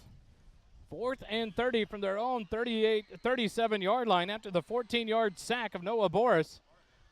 So Brady Mann will drop back to kick it away for the Eagles. So the Eagles will go with a net of -1 yard on that drive. But they ate up some time, almost just over 2 minutes on the drive. Snap back to Mann. He'll get it. He'll get the punt away. Nice kick here to the near side. Chases Bjork back to the 21. He gets up past the 25, makes a man miss, hit, but breaks the tackle. 35-40, up past the 45. And finally, the tackle made there by Brady Mann, the punter, up at the 47-yard line. So Consolidated has the ball 1st and 10 at the 47 with 1:16 left here in the first half. No timeouts, though. Something to keep in mind. Yeah. That's true. So a 1st and 10 from their own 47, minute 16 left. That Holden Tuma, he's a pretty smart feller. That's what we picked up on the side of the road when Kelly called in sick. We'll do with what we got. Good job, Holden. 1st and 10. Hargett comes in to run the offense with 2 receivers left, 2 right, near side hash mark. Taylor directly behind him in the shotgun. Hargett looks to get the snap, drops back. He's looking left, going to throw it left, man, wide open. Schmeller about the 35 of Georgetown, left wide open in that zone defense. Found a hole and sat in it, and the pass complete. Here they come up to the 35, 1st and 10 of the Georgetown. Tigers have it, 1 minute on the clock, and it counts down. Snap back. Hargett looking right, looking left, being pressured. There's a hold in the backfield, not called, throws it forward. There's Schmeller, left alone again. Finds a gap between Jaheim Dowd and number 25, Miller. Doing a good job, or Alex Wilson, and sitting in that hole, and they're just picking the Eagles apart, and they let him get out of bounds. 51 seconds, 1st and 10, deep into Eagle territory at the 21. Another one of those passes out to the side. It sure would be nice to see a pick 6. I'd do for a breakup at this point. Just get in the face of Schmeller. He's being left wide open. 3 receivers right, 1 left. Taylor behind Hargett. Shotgun snap back. Hargett being pressured. Throws it up to the right side, and there's the pick at the 2-yard line. Leo Diaz up to the 10, 15. Breaks the tackle up past the 20 to the 24. Call it. It isn't a pick 6, but we'll take the interception. The 3rd turnover of the half. Leo Diaz. Take a bow. Georgetown gets it back with 40 seconds left in the half. This defense answers the call again. And you saw it because of the pressure. I think it was Mason Goggins right in the face of the quarterback, forced an errant throw, easy pick for Leo Diaz. 40 seconds remaining here in the first half. You got to think Georgetown will just run this clock out. They only have 1 timeout left. There goes the trash can. And the 3rd trash can abuse of the half. What a job by this defense. Leo Diaz, the senior defensive back, gets the interception, and Georgetown will have it 1st and 10 at their own 24-yard line. 3 receivers right, 1 left. Petter to the right of Boris. You got to think the Eagles will just run the clock, maybe a couple of shots deep. Snap back to Boris. Nope, handed off to Petter. He dances to the left side, and he'll be tackled for a loss all the way back to the 21-yard line. A loss of 3. Bring up 2nd and 13 for the Eagles. Thinking you'd just kneel it instead of taking the loss of yards on the offensive side of the ball there. Handed it to Petter, and he went backwards. But thanks to the pressure of the Tiger defense. And now the Eagles will let it go, and that's going to be the final play of the first half. We're going to go to the half, 7-0. Georgetown leads it over the Consolidated Tigers here in College Station, Texas, on the campus of A&M Consolidated High School. Quick timeout. The Pro Glass halftime comes your way in just a minute here on the SHN Network. The halftime show of tonight's game is sponsored by Fine Line General Contractor. Fine Line General Contractor, committed to building excellence and relationships. At Fine Line GC, we're dedicated to meeting and exceeding our clients' expectations in Central Texas. Fine Line offers a wide range of construction services, including budgeting, design assistance, scheduling, project management, and more. Visit our website at finelinegc.com or call us at 512-590-8390. Extra points and field goals this season are brought to you by G-Town Lumber and Supply. G-Town Lumber and Supply, located at 9400 Brown Lane in Austin, Texas, serves general contractors, subcontractors, and the do-it-yourselfers. We specialize in dimensional lumber, decking, siding, doors and windows, hand-hewn timbers, KDAT lumber, and corbels. Visit us at 9400 Brown Lane in Austin, Texas, or visit our website at gtownlumberandsupply.com.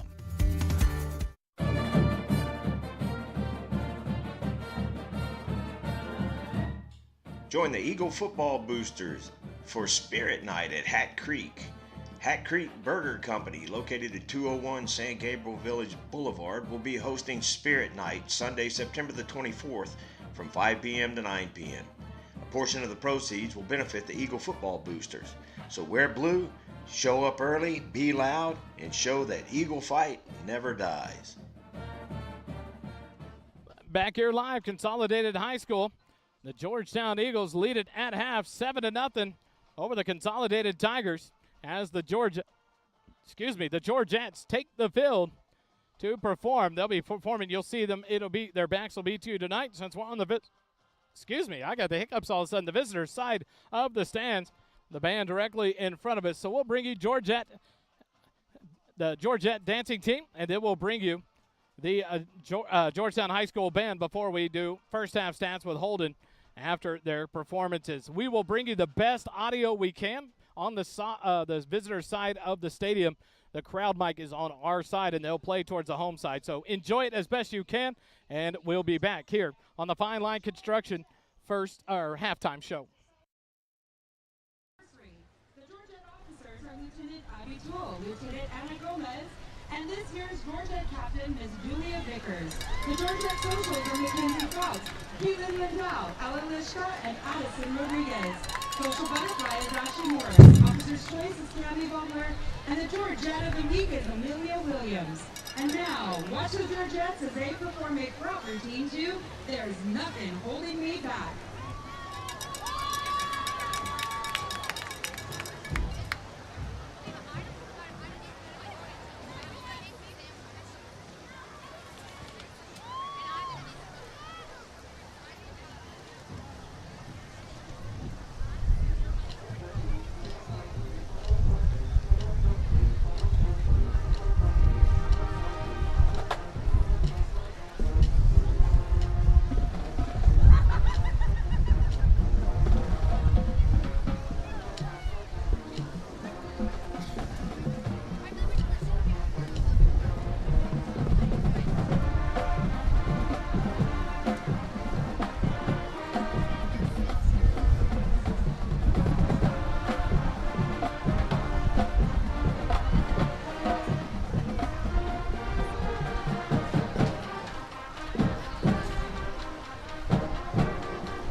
Thank you, ladies and gentlemen. The Georgettes are under the direction of Ms. Nikki Prosser and Amber Dudley.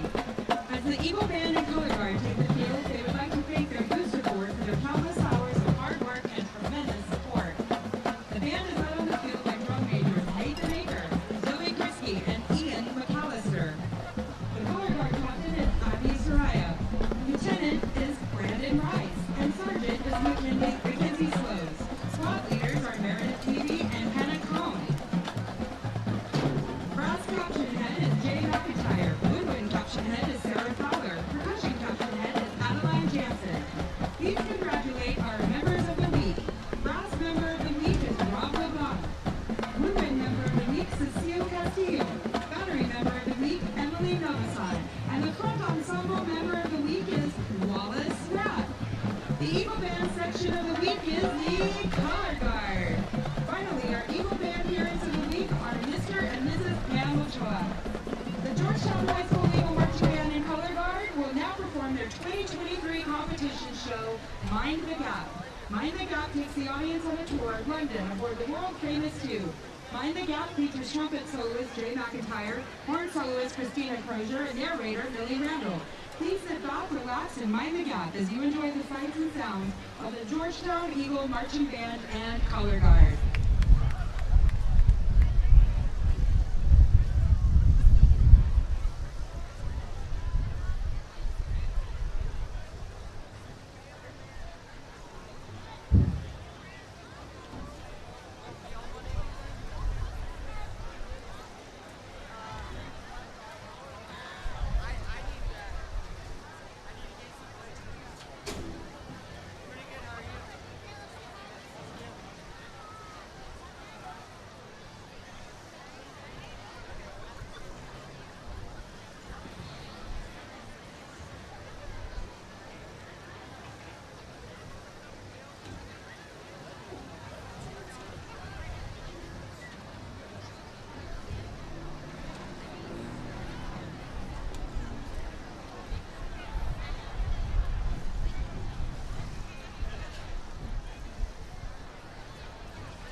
Holden's first half stats in the third quarter are brought to you by Graham & Sons Land and Cattle Company. Graham & Sons Land and Cattle Company is a cow-calf operation here in Central Texas, growing calves, cotton, corn, and wheat for commercial customers. Austin Graham and his team of crazy cowboys and cowgirls produce some of the best tasting meat that the First Responder Broadcasting team has ever eaten. Thank you, Graham & Sons, for your support of our broadcast of Georgetown football. Eagle fight never dies. The halftime show of tonight's game is sponsored by Fine Line General Contractor. Fine Line General Contractor, committed to building excellence and relationships. At Fine Line GC, we're dedicated to meeting and exceeding our clients' expectations in Central Texas. Fine Line offers a wide range of construction services, including budgeting, design assistance, scheduling, project management, and more. Visit our website at finelinegc.com or call us at 512-590-8390. The JCT broadcast booth is sponsored by JMT's in Round Rock. JMT's provides customized apparel and promotional items to small businesses, schools, and nonprofit organizations. Our services include screen printing, embroidery, and promotional items. Our game-changing direct-to-film printing allows JMT's to print full-color graphics on your garments. JMT's has the experience and confidence to take on any order. Visit our website at jmts.com or call us at 512-388-5555.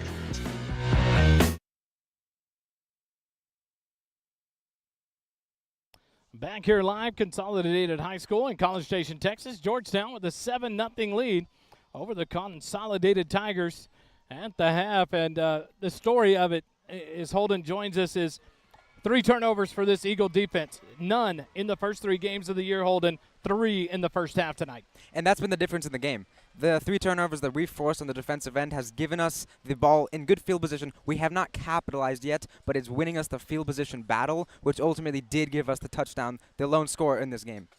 The one there also came off the big sack. You love the strip sack, Mason Goggins, the fumble by the quarterback Hargett, and then the interception. Leo Diaz down about the 5-6 yard line, picks that pass off. Pressure from this defensive line. Talk about the defense here for the Eagles. And again, on that pick, it was Mason Goggins right in his face once more. We're seeing a lot of pressure from both sides. Both sides are really getting home. And I think it's 5 sacks. Yeah, Georgetown has 3, A&M Consolidated has 2 coming into the first half. So offensive line, both sides got a little bit to work on, a little bit to clean up, because these blitz packages from both ends are really giving a lot of results for the defense. It makes you wonder what kind of halftime adjustments will be made by Coach Nicky in this defense to expect what's going to come from the Consolidated Tiger offense. What offensive changes is Coach Beatty and Coach Griffin going to pull out for this offense? And yet, what kind of defensive changes does Coach Schmidt and his staff make for the Tigers, knowing there will be some changes? Do the Eagles go to the run on the outside? Dave, we talked about that. Not much was going up the middle for the Eagles, but they stayed with the ball. 1, keep the defense on the field. 2, eat that clock up, and the ball possession game has paid off for the Eagles with those 3 turnovers, leading it 7-0. I think going into the third quarter, we're going into the wind again. We're heading towards a Consolidated band. I really like the Wildcat to Petter because it cuts down on so much time for their defense to react. And if Petter gets the ball fast, he finds a lane, and he's gone. And I've seen it before, previous games. You go back to New Braunfels last year in that playoff game. I mean, they were successful on the Petter Wildcat. Because with our offensive line maybe having the center. I mean, let's just be honest. The center is replaced. Hopefully he has a solid second half, but let's make those plays get going faster. Let's don't slow things down too much because we don't have much time in the backfield, right? And that's the key, exactly. Being fast with the ball, getting the playmakers the ball in space, especially against the blitz looks. The receivers, I believe, have something called a hot route, where the quarterback can go hot. I'm seeing an edge rusher that we can't block. So I'm going to snap the ball. You two steps, turn around. Yeah. The ball's out. Being quick with the ball. That's how you beat the heavy blitz look. Right. Cody Hollyback with the only touchdown here in the ball game, and one that you looked like it was thrown up to the corner to Ivan Espinoza, and then Hollyback undercut the route in the front part of the end zone and made the catch. but Boris was throwing under pressure, and a lot of pressure being applied to Noah Boris and to Will Hargett, the quarterback for the Tigers. And so what changes to this offensive line made? It looks like Jordan Arrett, the center, is out. Undisclosed what's going on with Jordan. He just seems to be out of pads on his own power, maybe just ill. But Jordan Arrett is out. Whit Posey went in for that one play. The sack occurred on Boris, but that wasn't on Whit Posey. The snap was fine. Just the offensive line and the pressure from the Consolidated Tiger defense got to Boris. How do they change that up? Do we look at more screens? Do we look at more shots across the middle? What do we do? What are some of the changes? What's some keys in the second half, Holden, for this offense to try to adjust to this pressure from Consolidated? So the obvious thing is to bring a tight end as either a trip blocker or a 6 offensive lineman. Just bring a heavy set with the offensive line and try to build more time. Second thing, like you mentioned, a screen pass. If the defensive line is getting too aggressive, flying up the field too fast, you hit him with a screen right over the top, big gain. Because the offensive line has been getting kind of beat anyway. The defensive line isn't going to be clued in. We saw 2 of them right in the first. I mean, they seemed to be successful with that. There was a screen play which was interesting because it was originally a screen call, but Boris didn't throw it to the screen guy. I think he threw it to Sedgwick over on a little corner route because he was also open, which, I mean, it worked. Yeah, can't complain about it. But they have been calling screens, not exactly executing them as obviously Sedgwick got the ball there. Yeah. But I would not be surprised at all if they get 2-3 more screen calls this game. Wally, I'm so proud of this defense, though. 3 turnovers, and we talked about it at the tailgate at the Dixie Chicken. You know, some of the dads were coming up to us, and they were thinking, hey, can we get 3 if we get 3 turnovers, you know, could that be a game changer this week? And the one underlying statement made to us was, if we can get 3 turnovers and not have 4 turnovers. And it's true. Can this offense hold on to the ball? And they have done that. Noah Boris hit a couple of times that you wouldn't have faulted him for fumbling the ball. He was hit hard blindsided. He held on to the ball. No turnovers in the first half for this offense. 3 takeaways for this defense. The trash can got abused in the first half. And Jimmy Warren bring the stakes to the party. He may open his mouth. I asked his wife on the way back up the stands, I said, what took him so long to open his mouth this season? 3 turnovers when he opened his mouth and said, I'll cover the stakes if you go get 3 turnovers. And boy, howdy, this defense has come out to impress. Bjork, you got to watch him on the offensive and defensive special team side of the ball. A big player, Trace Meadows, on the defensive side, applying a lot of pressure and doing a great job in the pass defense as one of those linebackers for the Consolidated Tigers. Landry Leggett back on the field for the first time since the first series of the season, game number 1 of this season, and making an impact. 2 recovered fumbles for Landry Leggett on that as well. Leo Diaz back on, kind of see like he's getting full healing out of his ankle injury, coming back to start the season, making a good interception. So a lot of great things. You saw Turbeville, you saw Urban, you saw Valenta, you saw Butch on the front line, you saw the linebackers, Seth Warren doing a lot of tracking, Mason Goggins, you can't say his name enough, and Garrett Lloyd doing a great job alongside Jaheim Dowd. O.C. Presley with a big breakup. And I think the difference is, I mean, all respect to the previous defensive coordinator, but these kids absolutely love Coach Nicky, and they are all in. If you see that energy down on the sideline, he's like a preacher on Sunday morning, just giving it to them, and they're loving it. I mean, they were squirting water bottles at him, and he was just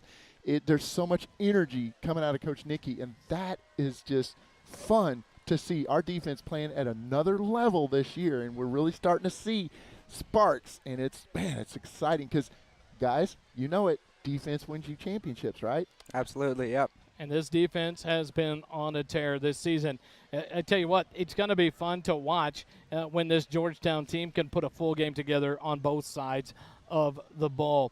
Georgetown leads it 7-0 over the Consolidated Tigers here at half. About 4.5 minutes remaining in the halftime as the Eagles just now coming out of their locker room to begin their warm-ups for the second half. We'll take a timeout and come back. Georgetown football continues. Brought to you by First Responder Broadcasting here on the SHN Sports Network. The halftime show of tonight's game is sponsored by Fine Line General Contractor. Fine Line General Contractor, committed to building excellence and relationships. At Fine Line GC, we're dedicated to meeting and exceeding our clients' expectations in Central Texas. Fine Line offers a wide range of construction services, including budgeting, design assistance, scheduling, project management, and more. Visit our website at finelinegc.com or call us at 512-590-8390.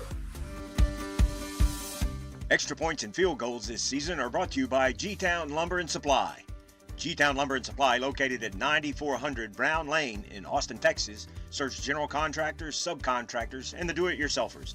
We specialize in dimensional lumber, decking, siding, doors and windows, hand-hewn timbers, KDAT lumber, and corbels. Visit us at 9400 Brown Lane in Austin, Texas, or visit our website at gtownlumberandsupply.com.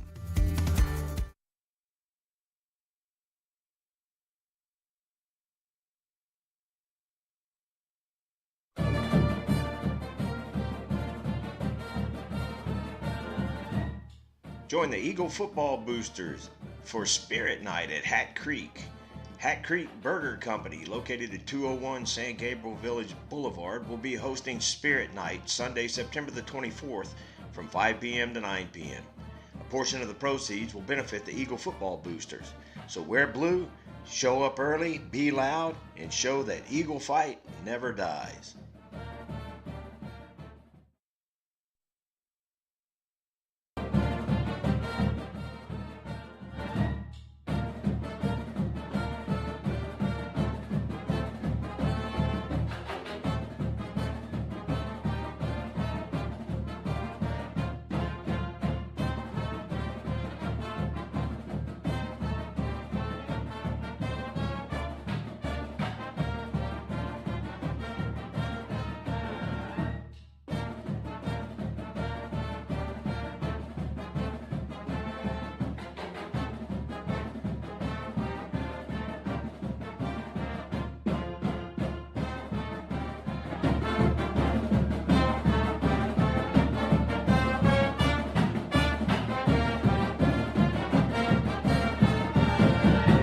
Graham Cattle & Sons brings you first half stats with Holden.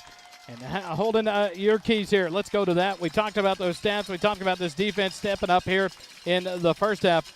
What is the key here in the second half? The key for me is offensive consistency, finding something that works against the blitz-heavy look Consolidated has been throwing at them the entire first half. If they can get something going, start scoring points. We know the defense has come to play. They pitched a shutout in the first half. If we start getting 10, 12, 15 points on the board, then it's going to be – and the defense is going to keep playing the way they're playing.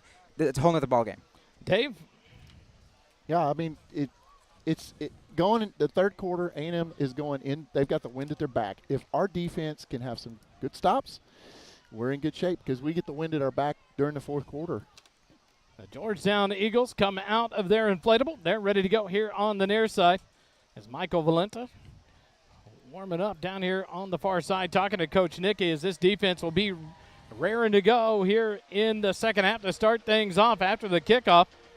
The Georgetown kickoff will brought to you by Syntex Shirt and Embroidery, proud sponsors of Georgetown Eagle football and the First Responder Broadcasting Team, official outfitters of the First Responder Broadcasting Team. Some beautiful shirts, gear this year they brought us. Coach Griffin there on the sidelines, kind of a half-smirk smile on his face as he gets things ready to go for this Eagle team. A smoke leak, a gas leak over on the far side. Students running with the smoke bombs down the far sideline, and that'll dissipate through the night sky here in College Station, Texas. A beautiful night now that the sun is down. This town will be rocking again tomorrow as the Auburn Tigers come in to take on Texas A&M Aggies. Wally is a fireman. I look at that and I go, that's not healthy. What are they doing? We got to give a second half shout out to our man Kelly Duvall up in Portland, Oregon with his wife Tia. Our prayers and thoughts to Tia and her family and their whole family in this tough time during a medical emergency with their family. Our hopes and that the family is just comforted in this difficult time, and we pray that you guys are safe and come back to us when you're ready to. Kelly and Tia, we love you guys, and so if you guys need anything, remember, just a phone call away, and Dave will help you. And maybe Holden and maybe myself, but we're all here for you. But our thoughts go out to you guys tonight. I know Kelly's listening there in Portland, Oregon. Aaron Guzman heads out to tee it up to kick it away here to start the second half. The Consolidated Tigers will be right to left. Back deep will be number 4. That's Ellis Myers, and number 15, Cameron Vines for the Tigers. They'll both stand about the 5-10-yard line for the Tigers. The wind has really kind of dissipated a little bit here in the first half. So now, hey, Dave, the Eagles will have the ball with the wind in the third quarter. So an opportunity here to make a big stand and try to take use of that wind before the fourth quarter for Georgetown. Guzman approaches and he'll boot it away. A low line driver. It's going to hit into the end zone. Myers is going to bring it out about 4 yards deep. Up past the 10, 15, 20. He's hitting stacked up about the 25-yard line and taken down there. They're going to give him the 27-yard line on progress. So the Tigers will have it 1st and 10 at their own 27. Nice return for Ellis Myers there. About 4 yards deep. Picks up a 31-yard return to open up half number 2. Yeah, I wasn't expecting that. I've just assumed that we would, we had the wind at our backs in the second quarter. I thought it would be that way in the fourth. 11:52 as the Tigers take possession 1st and 10 at their own. They're going to mark it up to the 28-yard line for the Tigers. They trail 7-0. 3 receivers left, 1 right. Taylor in the backfield behind Hargett. Hargett will get the snap. He looks, new quarterback. Throws it out to the right, up at the 35, taken down about the 37-yard line.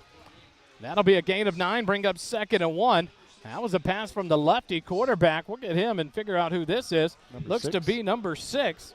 That's going to be Tyler Poling. So 2nd and 1 from the 37-yard line. On the pass from Poling to the receiver out on the far right side. That would be Vines. Now Poling in a shotgun. Man in motion from the left. Turn around, hand it to Taylor right up the middle. He'll make a man miss up past the 40 to about the 42-yard line. And then the Eagle defense will drive him back. Ball comes out, and there it is loose. But they're going to say it was already whistled down.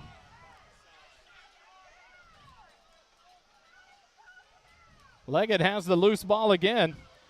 But they're going to call it down by contact at the 42-yard line. That'll be a gain of 5, and it's a 1st down for the Tigers. It's always tough with the scrums, and there's like 8, 10 players all pushing back and forth. Tough to figure out when the ball comes out versus when progress is stopped. So a 1st and 10 at the 42-yard line for the Tigers. Poling at quarterback. He moves his receivers out wide now on the left side. 3 receivers left, 1 right. Taylor directly behind him. Shotgun snap back to Poling. He'll turn around, fake the handoff. Lefty swings it out into the flat here. Cameron Vines catches it 45 up near the 50-yard line. He'll be taken down. They'll mark him down at the 48-yard line. That'll be a gain of 6. Bring up 2nd and 4 for the Tigers. Yeah, they're trying to avoid our big guys in the middle, Wally. Absolutely, and now they move it up to the 49-yard line. Some generous spot going on there. So that'll be a gain of 7. 2nd and 3 now for the Tigers. Poling has 2 receivers right, 1 left. Taylor in the backfield. Poling will take the shotgun snap, near side hash mark. Blitz look coming. Now he backs off. Poling, the lefty, slings it out, but batted down. Seth Warren knocks it down. Great read there by Seth Warren. He knocks it down, and that'll bring up a 3rd down and 3 for the Tigers. So you're seeing what I mentioned earlier with the hot routes. It's a blitz look, snap, 88 takes 2 steps, turns around, the ball is headed there, obviously gets broken up. That's what I think Georgetown should do offensively.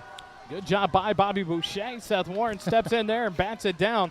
A big play and a big opportunity for this defense. A 3rd and 3 to open up the second half now for the Tigers at the 49-yard line.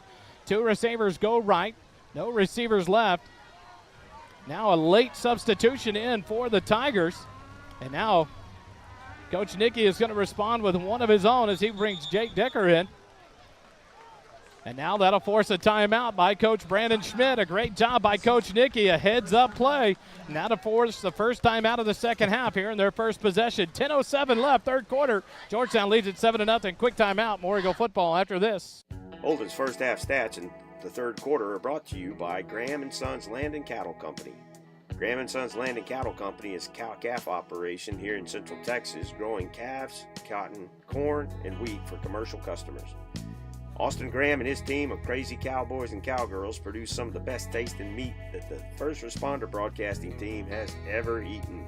Thank you, Graham & Sons, for your support of our broadcast of Georgetown football. Eagle fight never dies. Back here out of the timeout, Coach Brandon Schmidt had to call his first time out of the second half. A big timeout with 10:07 left in the 3rd quarter on their first drive of the ball game at 3rd and 3. A heads-up play there by Coach Nicky to sub in to answer their substitution late. And Coach Schmidt had to take the timeout to avoid the 5-yard delay of game. Poling in the shotgun, 2 receivers right, none left. Now Schmeller in motion to the right side, back, handed off to Taylor. He hits it up to the 50, into Georgetown territory, 45-40, breaks a tackle, down the 30, 25, 20, 15, 10, 5, touchdown. Consolidated Tigers, Taylor breaks the tackle of Jaheim Dowd. The Eagle defense did not tackle there. Jaheim Dowd will smack himself in the helmet more and more after that one as he let Taylor get away from him, had him in his grips. And Taylor broke free for the touchdown, a 51-yard touchdown run for the Tigers, and a chance to tie it up here on the extra point.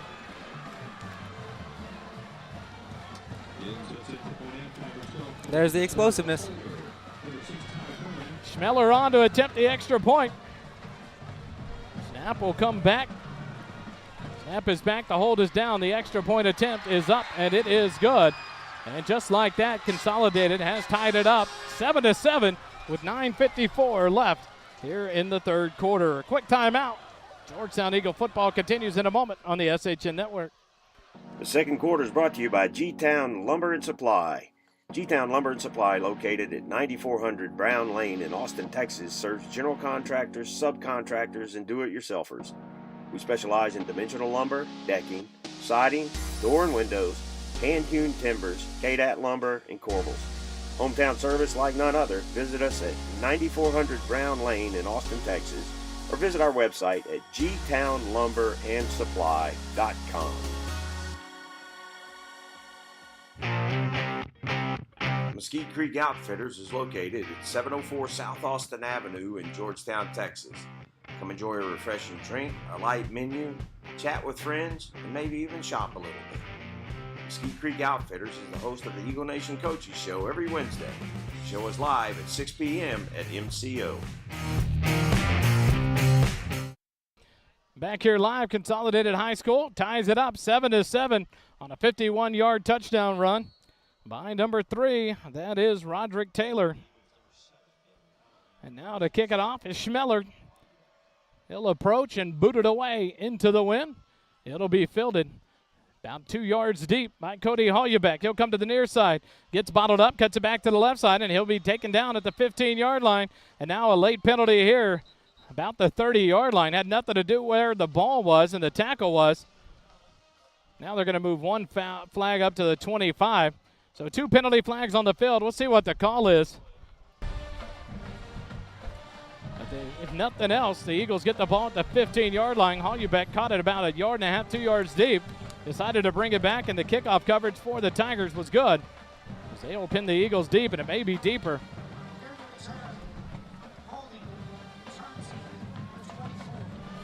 Hold called on O.C. Presley for holding. And that'll back the Eagles up even further, half the distance of the goal. So the Georgetown's going to start with the ball. 1st and 10 at their own 7-yard line. 9:47 left here in the second half, or in the third quarter. Georgetown finds themselves in a hole for their first possession. 2 receivers right. No receivers left. Petter in the backfield to the left of Boris. Shotgun snap back to Boris, and now movement on the line. And everyone starts pointing. We'll see who the foul is whistled on here.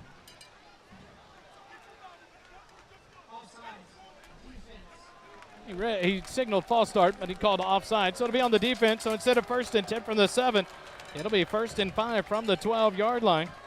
So another costly pre-snap penalty on the Tigers, and that'll help the Eagles get a little bit more breathing room. Yeah, anything you can do. If you can pull off a hard count, do it. You know, it gives you extra 5 yards. Very smart. 1st and 5 from the 12. Shotgun snap. We'll go back to Boris, and now they'll get that 5 yards right back as Yvonne Espinoza. Goodness. Headed towards the line and jumped the snap there. So back it right back up. So some mishaps for both teams. Makes it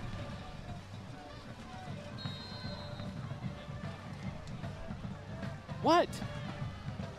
1st and 10 from the 7. They back it right back up, and that's the defense jumping, trying to draw the offense. Hand it off to Petter, left side. Finds a little bit of a gap, and he's going to power forward, maybe up to the 10-yard line. That'll be a gain of 3, and that'll bring up 2nd and 7 now for the Eagles.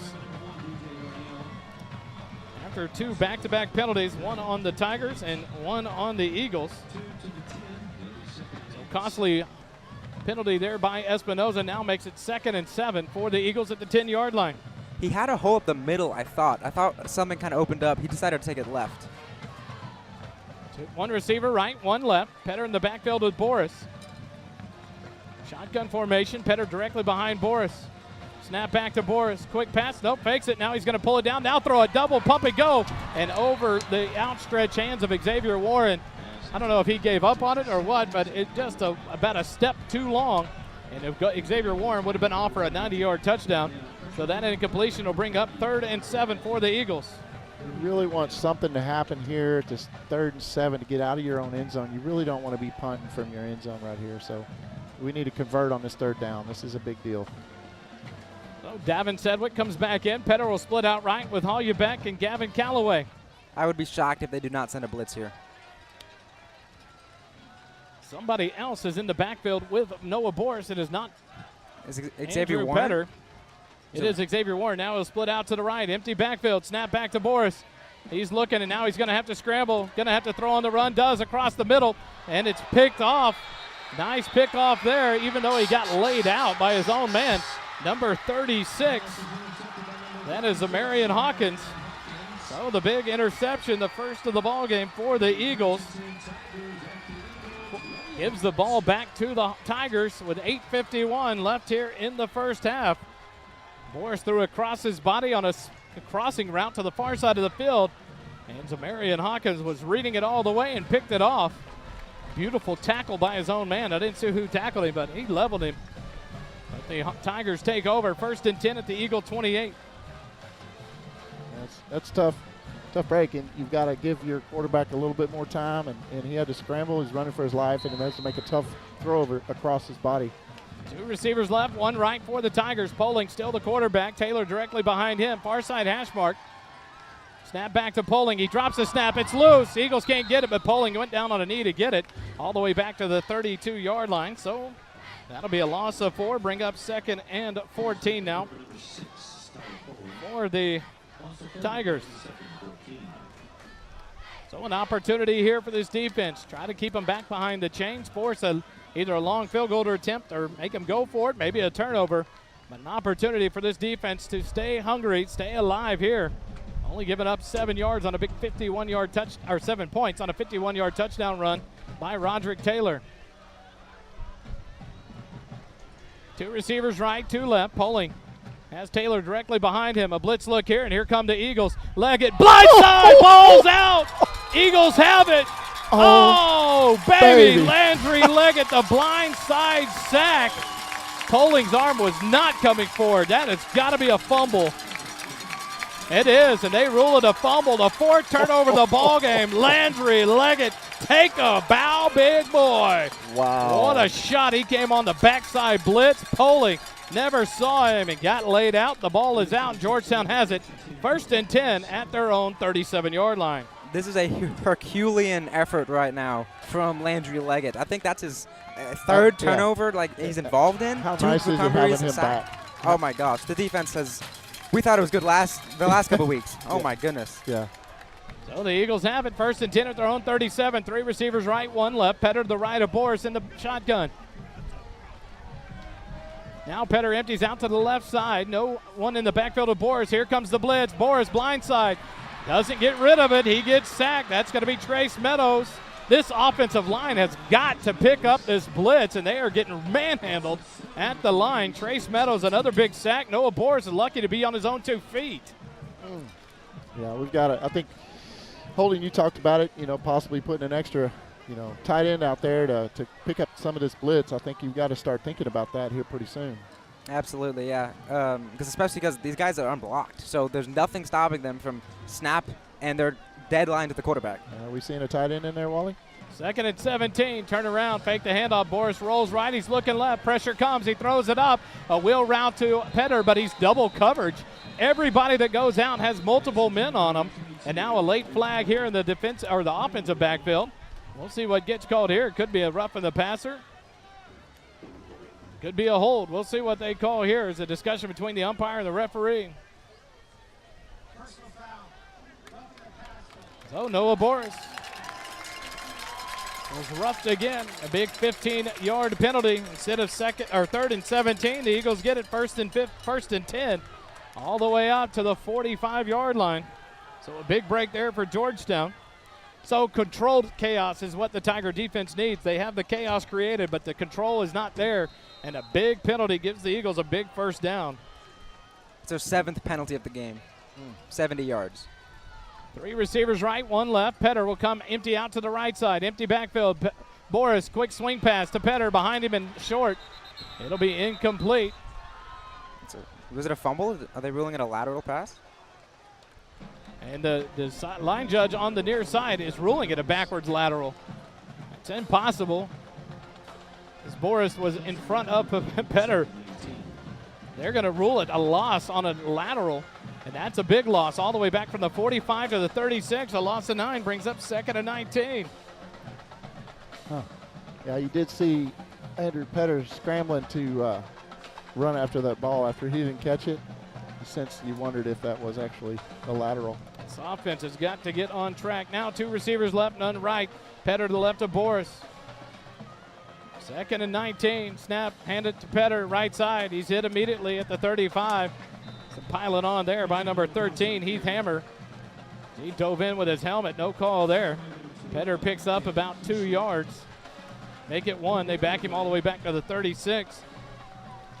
So no gain. That'll bring up 3rd and 19 again now for the Eagles. Yeah, this A&M Consolidated defense is definitely stiffening up. We haven't been able to prove that we can beat them in the past, so they're still in the heavy box look, making it hard to run and easy for them to blitz. 3rd and 19. The Eagles have it at their own 36. They've got to get to the 45 of Consolidated for a first down. Snap back to Boris. Fake the handoff.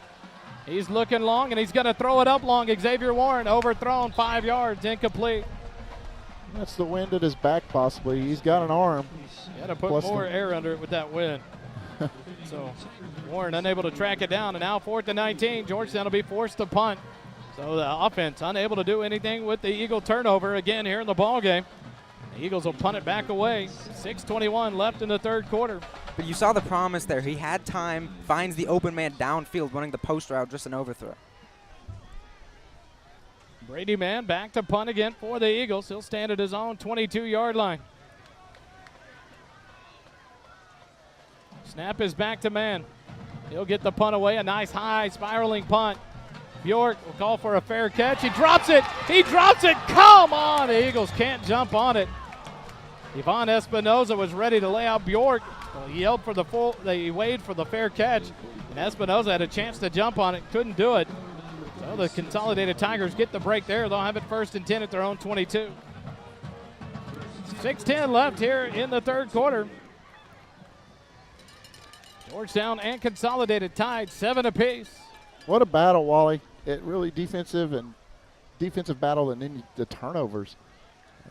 I think that's the talk of this game, is the mishandling the ball. Well, the polling has it. Back at quarterback. 2 receivers right, 1 left. Taylor to his right. Near side hash mark.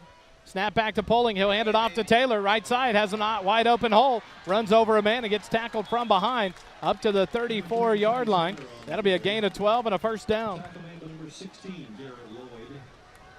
Garrett Lloyd on the tackle. Consolidated Tigers running game starting to open up here in the 2nd half. Taylor picking up quite a few yards on 2 carries there. 12 yards and 51 on the touchdown run. 63 yards on just 2 carries in this half. Polling with 2 left, 1 right receiver right. Taylor directly behind him. Snap back. He'll hand it off to Taylor. Right up the middle. Dances through the hole. Jake Decker, nice tackle there. And that'll spin forward to the 38, make it the 39-yard line.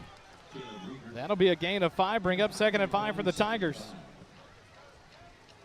Yeah, what are you worried about if you're the Georgetown defense is them being able to start establishing the run and running it down your throats? Because we know number 3 is the headliner guy. He's the explosiveness that the offense relies on. Roderick Taylor liking the carries here in the 2nd half. 5:10 left in the 3rd quarter. The clock continues to run. 1 receiver right, 2 left. Taylor in the backfield with Polling. Now a man in motion is Miles. Polling gets a snap, hands it to Taylor. Up the middle, wide open, 45 up to midfield. Mason Goggins throws him down into Georgetown territory at the 49-yard line, but enough for a first down for the Tigers. Gain of 12 for Taylor. So the chunk starting to come at will for Roderick Taylor in this Tiger offense. Georgetown defense Jake Decker, Michael Valenta, Turbeville, and Jaden Rivas on the D-line right now. 2 receivers right, 1 left for the Tigers. Taylor in the backfield with Poling on the left side. Goggins looks like a blitz look.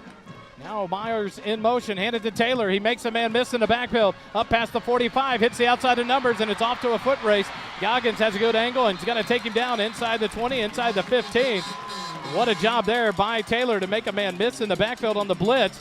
And then he gets outside the numbers down the far sideline, all the way into the red zone, down to the 13-yard line. 1st and 10 for the Tigers. Yeah, they've definitely started to lean on their running game, Holden, like you mentioned. They saw something, they're exploiting something in the Georgetown defense right now that needs to get shored up. 4 straight runs by the Tiger offense, all at the hands of Roderick Taylor, now in the offensive backfield. In the running back position, looks to be number 20.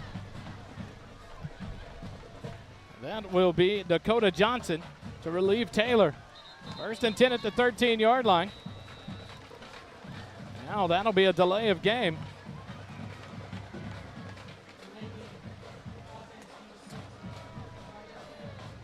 So that'll back them up 5, and that'll be 1st and 10 1st and 15 at the 18-yard line. Another delay of game on this offense. 4:17 left in the 3rd quarter, tied up at 7 apiece.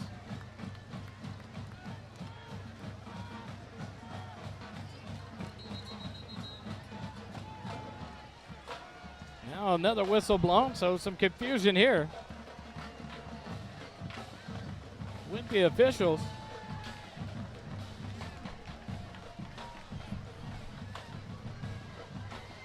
And now they'll back it up. How do you reset the play clock on that? You blew it 15 seconds ago, and all of a sudden stop it and reset it and give it Consolidated a chance to get set. Now Poling back up behind the line. 2 receivers left, 1 right. Dakota Johnson in the backfield behind him. Poling will get the snap, hands it off to Johnson. Dances at the line. He'll be stacked up, moves forward, but been driven back there. Got to about the 16, maybe 17-yard line.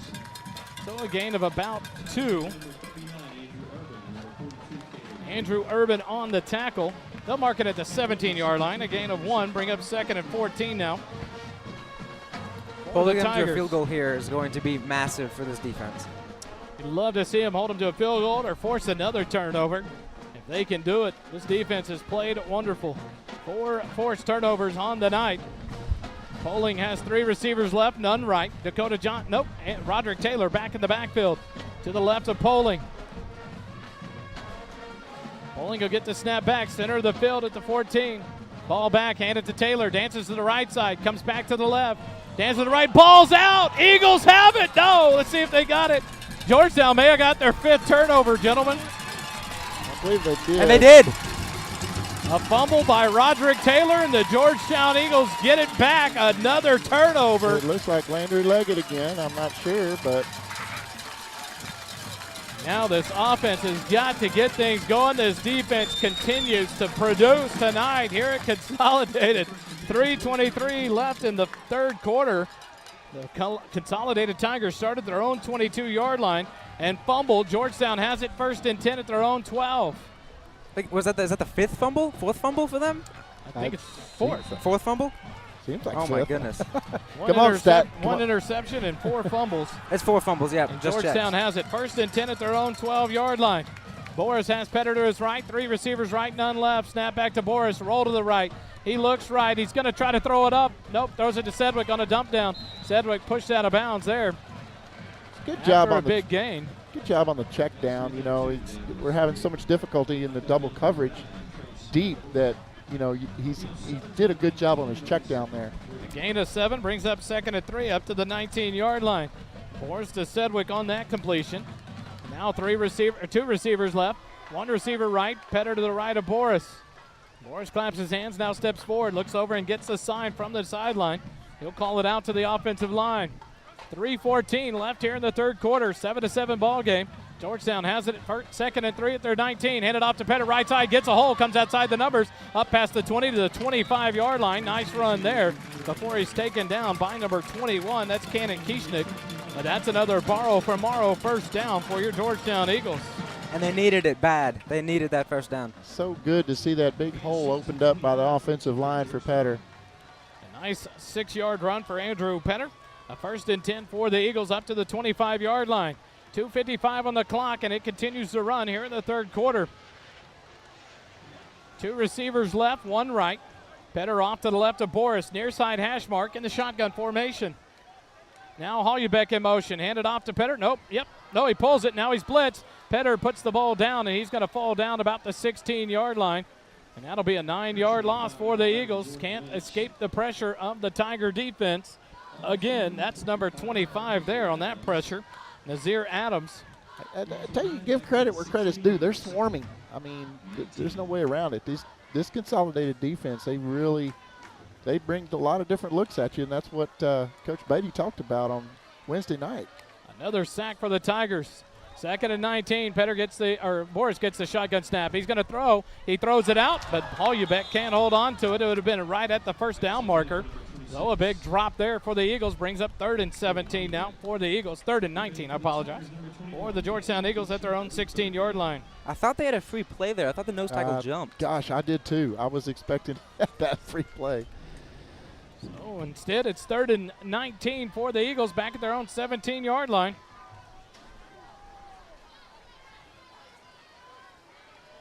Third and 18, I apologize. Boris has 2 receivers right, 1 left, looking right. He's going to have to throw it up, and he does. Avon Espinoza, he's overthrown by about 6 yards and out of bounds. Incomplete. Will bring up another punt for this offense.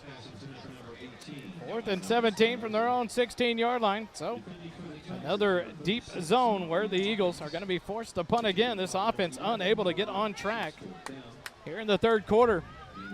1:58 left in the quarter. It's not tie ball game, 7-7. 5 turnovers forced by this Georgetown defense. As Brady Mon back to punt again. Snap back, Mon has it. He'll get the punt away, and he shanks it. Short punt, lands at the Georgetown 43, but gets a Georgetown roll into Tiger territory. Down to the 40-yard line. Trace Meadows likely was going to go pick it up. The Eagles keep him away from it. And what looked to be a bad idea or a bad situation turned out good for the Eagles. Got a good kind roll, and now it's 1st and 10 for the Tigers at their own 40. 1:45 left, third quarter. Well, now let's see if the defense can get off the field and maybe even flip this field and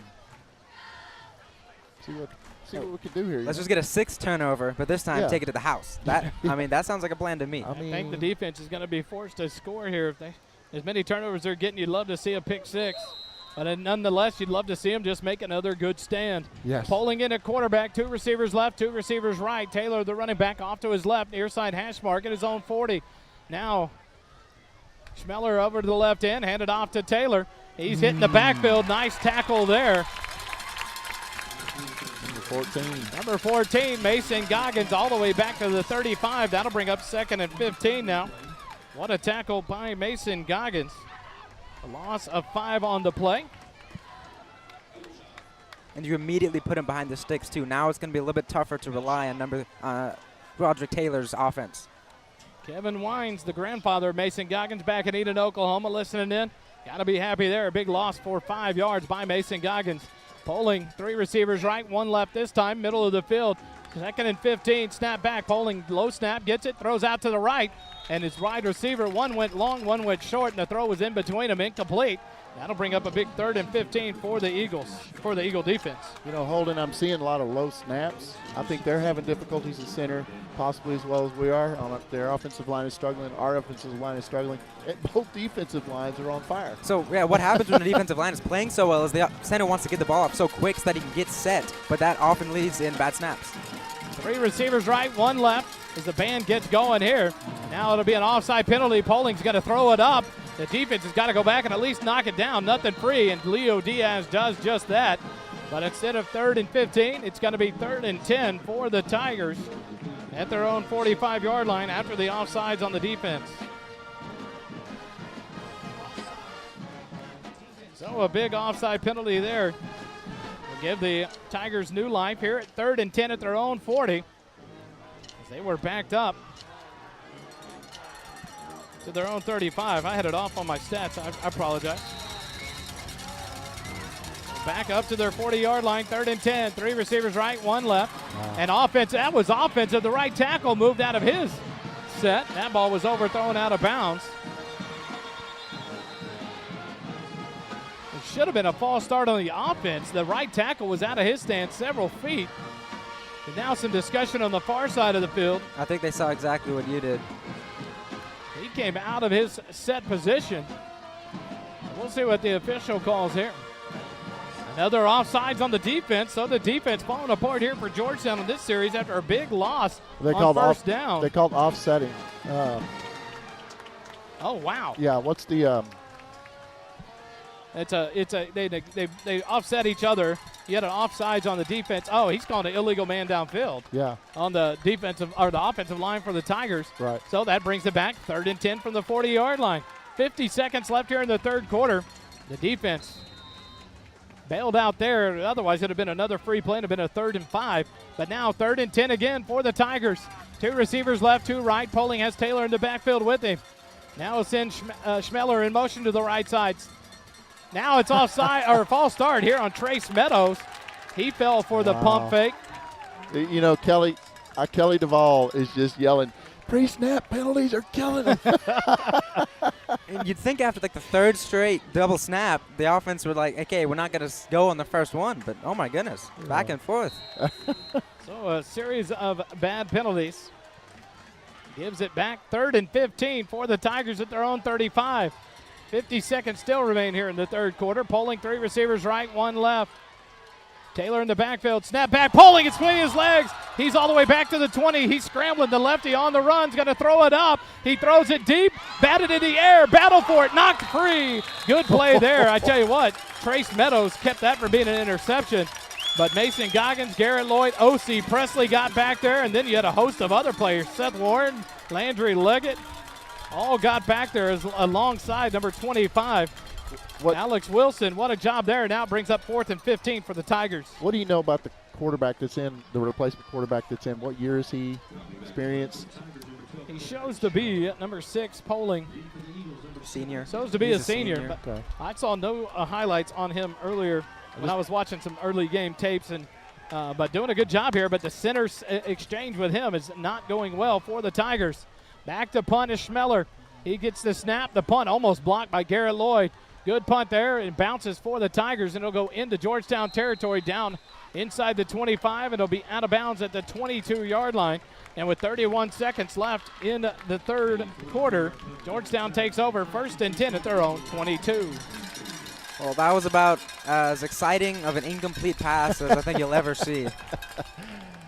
So that one went backwards 5 yards for the Tigers. The Eagles do a good job there of surviving the penalty battle and get the ball back for their offense here with 31 seconds left in the third quarter at their own 22-yard line. 1 receiver left, 2 right.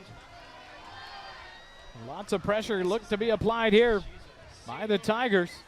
Petter in the backfield of Boris, 2 receivers right, Espinoza and Hollubeck. Far side hash mark. Handed off, Petter left side, got some running room, gets outside the numbers, but a great tackle back over on the far side of the field there. Give that guy number 1 some credit. He really read that very well and chased down Petter in the backfield. DJ Darnell takes down Petter. It's a loss of 1. It'll bring up 2nd and 11 from the 21-yard line.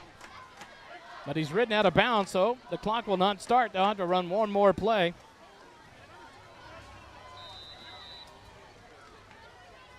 Oh, now they're going to start it.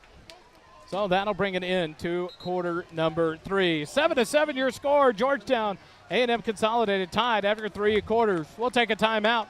First Responder Broadcasting continues coverage of Georgetown Eagle football in a minute on the SHN Network. The JCT broadcast booth is sponsored by JMT's in Round Rock.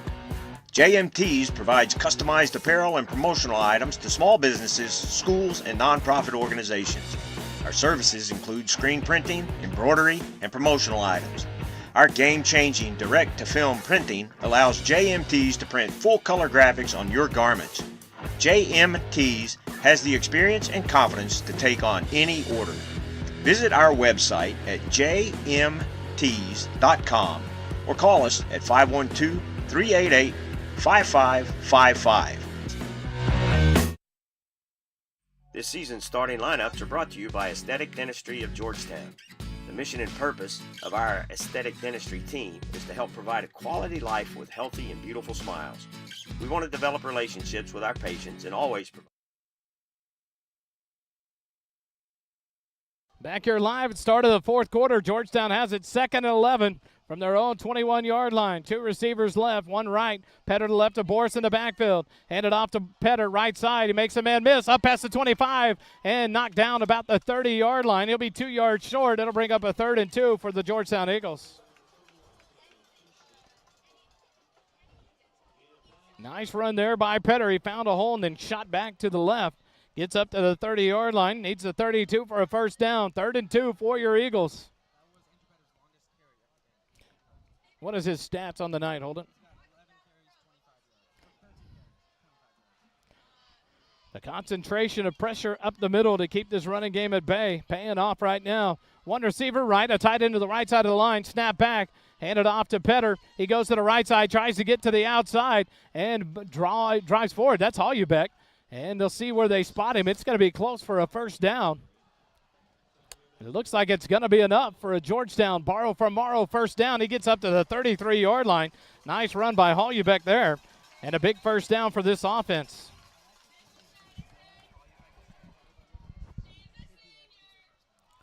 Jake Mylock will come off. Davin Sedgwick heads on. Yvonne Espinoza splits wide left. Sedgwick in the slot left.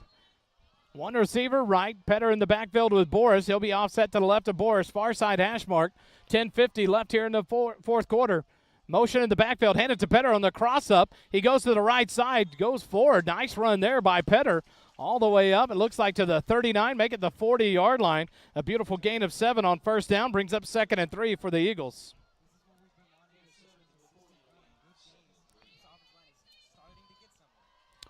Second and 3. Quickly back to the line. Espinoza, the lone receiver left. One receiver right with the tight end to the right side of the line. Petter to the right of Boris. Shotgun snap back. Handed off to Petter. He cuts back up at the middle. Drives forward, and he's going to fall forward to about the 42-yard line. He'll be a yard short. It'll bring up 3rd and 1 for the Eagles. Quickly back to the line. Eagles have it. Snap back, hand it to Petter. He's going to come left side. Gets outside. He's going to have to cut it back and does. And he'll be dragged down from behind up to about the 45-yard line. And that'll be enough for another borrow from Morrow first down.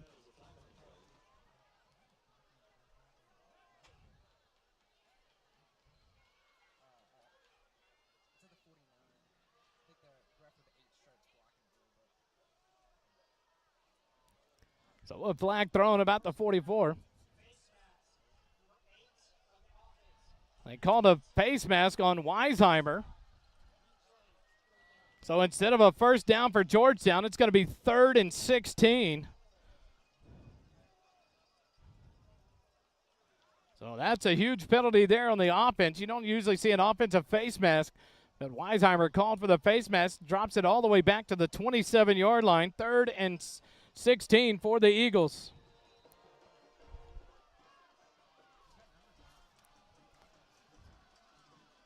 One receiver right. Petter splits out right now, 2. 3 receivers left. Boris in the backfield is going to have to run. He's throwing on the run, and now he's going to be hit and taken down. Weisheimer was wide open here in the left flat, but Boris didn't see him and dump it off, and now the Eagles are going to be forced to punt again. Another stall by this offense. The frustration has got to be setting in with Coach Beatty in this offense as they cannot get the offense going. They got 3rd and 1, and now it went to a 3rd and 16. And the Eagles have to punt it away.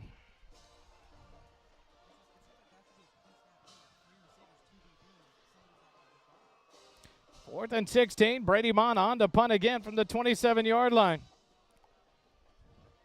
No gain on the carry by Boris. Back to Mon. It's a low snap. He gets it. He'll get the punt away. A nice spiraling kick. Fielded at the 41-yard line. And they're taken down immediately by Yvonne Espinoza.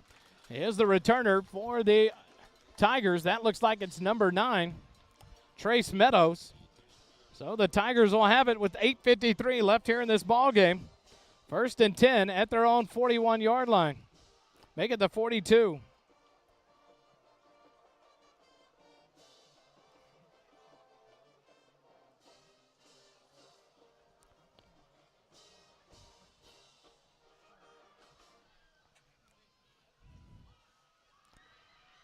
Seven to 7 your score with 8:53 left in the ball game. Consolidated 1st and 10 at their own 42-yard line. Poling still at quarterback. 1 receiver left, 2 right.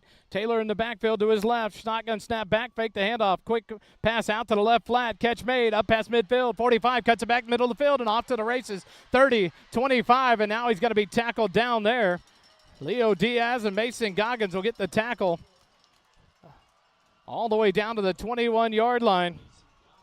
A big gain there for the Tigers, and now they have a 1st and 10 at the Georgetown 21. 37-yard gain on the pass. Poling to Bjork. 1st and 10, 8:25 left. Poling go get the snap back, skips back to him. Play is blown up. Jake Decker in for the sack. Nice play there by the senior defensive lineman, Jake Decker. Saw the ball hit the ground and Poling come up discombobulated. He couldn't figure out where to go at that point. The pressure was on, and Jake Decker gets the sack. Not sure how they mark him at the 23. He was back at the 25 when Decker took him down. But it'll be up to the back to the 23, bring up 2nd and 12. Tigers will take their time, 7:50 on the clock, and it continues to beat closer to 0, 7 to 7 your score. Tigers on a drive. 2 receivers left, 1 right. Taylor in the backfield to the right of Poling. Fakes the snap. Gets ready, and now we'll get the snap back in the shotgun. Man in motion is Myers. Snap back to Poling. Blitz up the middle. Poling. Ball comes free. Falls on it is the Tigers back at the 30-yard line. An opportunity there, but a good heads-up play by the Tigers to fall on that one. Number 3, Roderick Taylor. Heads up, falls on it. They're going to mark it at the 29-yard line. A loss of 6 brings up 3rd and 18.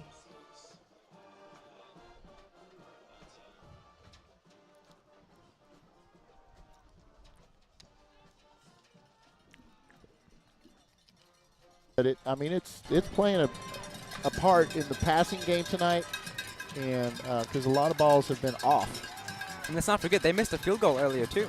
Yeah. 3 receivers left, 1 right. Poling has Taylor to his right, near side hash mark. Shotgun snap back, fake the handoff, dump it out to Bjork, and he drops the pass at the 30-yard line.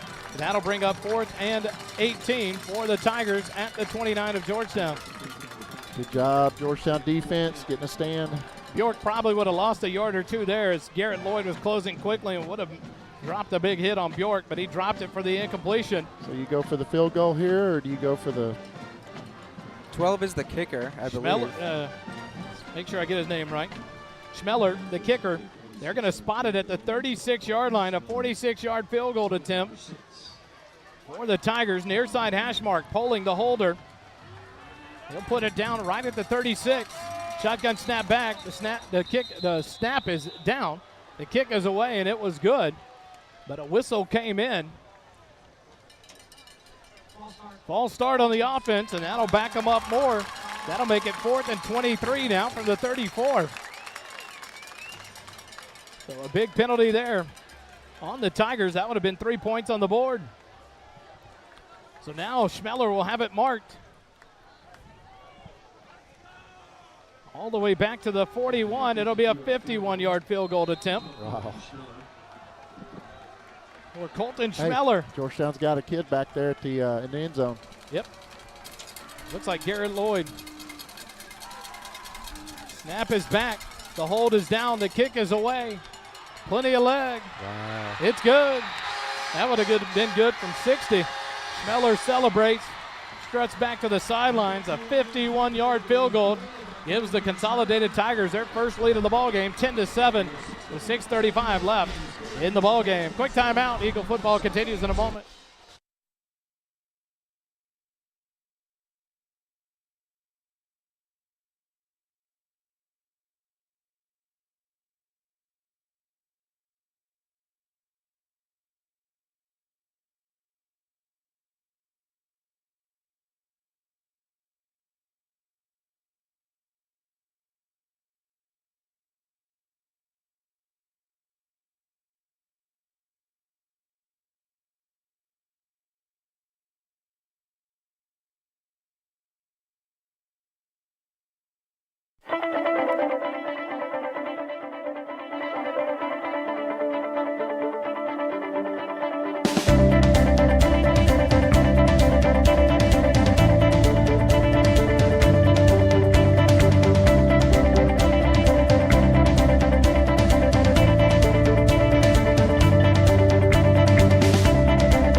Consolidated High School. Georgetown trails it for the first time in the ball game, 10-7. Provide an amazing experience. Consolidated Tigers, and they'll kick it away with 6:35 left here in the ball game. Schmeller approaches. He'll boot it away, and we better let that one go. I think it's going to go through the uprights, almost, and miss wide right. Strong leg for Colton Schmeller, the senior kicker. So Georgetown will have it 1st and 10 at their own 25 with 6:35 remaining. Gentlemen, this offense has got to get going to try to tie this up or take the lead. I think that they've got to go back to something simple. Quick passes. We saw last drive, I think on the 3rd down, Weisheimer wide open in the flat. Just easy things like that. I think they're trying to get too much too quickly. And what do you do to keep it simple for the offense? You've got some fresh faces on the offensive line. Quarterback has had some struggles. Keep it simple and have a 6-minute drive to take the lead. 3 receivers right, Petter to the right of Boris. Shotgun snap back, hand it to Petter. He comes to the left side, breaks the tackle outside the numbers, outside the 30, and continues forward. Late hit out of bounds, not called again. As Petter got up to the 33-yard line, a gain of 8, brings up 2nd and 2. When you lean on your senior, your 3-year starter, Andrew Petter, lean on him. You put the ball in these superstars' hands and have them carry the load. 2nd and 2 for the Eagles. Jordan Arrett back at center for the Eagles. Big number 76 at the helm. Two backs in the back. Handed off to Holly back right side. He follows Petter, but he falls forward. He got tripped up there up to the 34-yard line. A gain of 1 makes it 3rd and 1. Quickly. Back to the line, 3rd and 1. Snap back, handed off to Hollybeck again. He'll cut back, he gets hit, and he breaks a tackle up past the 35, up to the 40, and now he'll be bottled up and dragged back. Whistle blows, and they continue to go, trying to rip the ball free, but Hollybeck holds on. It's a big borrow from Morrow, 1st down, up to the 40-yard line. I like it, keeping it simple, just handing it off. Good 6-yard gain there. Now the fight zone going by the band, trying to get this crowd going. 5:53 left here in the ball game. Empty backfield, 3 receivers right, 2 left. Boris will get the snap back. He looks left, throws it out in the left flat. Ivan Espinoza, 45, makes a man miss, dives forward up to midfield. It'll be enough right at midfield for a borrow from Morrow, 1st down.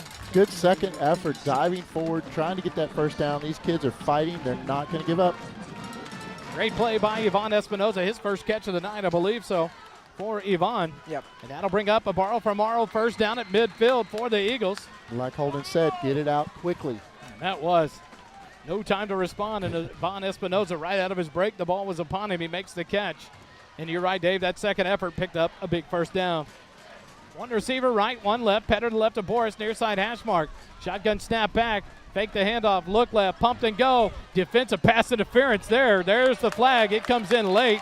He went with a double move, and the defensive back is going to argue, but that was a great call there. He got his shoulder into Espinoza to break up the route, and Espinoza picks up the pass interference. That'll be a 15-yard penalty and give Georgetown another borrow from Morrow, 1st down. So the thing is about when they're playing such an aggressive defense, the cornerbacks kind of have to bite on the short routes because they're designed to take that away. It's like, okay, a bunch of pressure, quarterback has to throw it short, we have to bite. They hit him with a double move, get him to commit the pass interference. Very good call.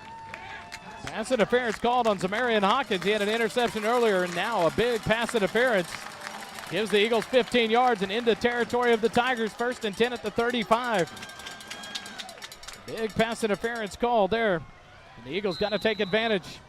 Hollybeck in motion right, fake the handoff, look to the right, look left. He's going to have to throw it up. There comes Sedgwick, and he can't. Let's see if he scooped it up. I think he did. I think he got under it. He did. Sedgwick's going to be given catch with a catch. What a catch by Davin Sedgwick. It's going to be up outside the 20-yard line. Another borrow from Morrow, 1st down at the 22-yard line. Now that's got Coach Beatty's wife beside us up on her feet. And now a whistle comes here. Coach Schmidt out on the field. He's arguing. He's going to call his 2nd timeout. He is not happy.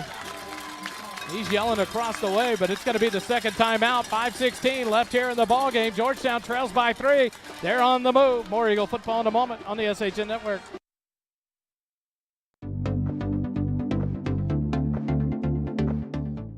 Our 1st down sponsor this season is Borrow from Morrow. Borrow from Morrow. Our team is dedicated to providing the best mortgage experience possible. We do that by offering easy-to-use mortgage tools, including our handy mobile app, competitive rates, and assistance from an experienced loan officer. Our loan officers understand the local markets, have access to a wide variety of loan programs, and are ready to guide you through the process. Your family, your future, our focus. For your mortgage needs, remember Matt Morrow, Borrow from Morrow. For more information, visit borrowfrommorrow.com. NMLS 464148.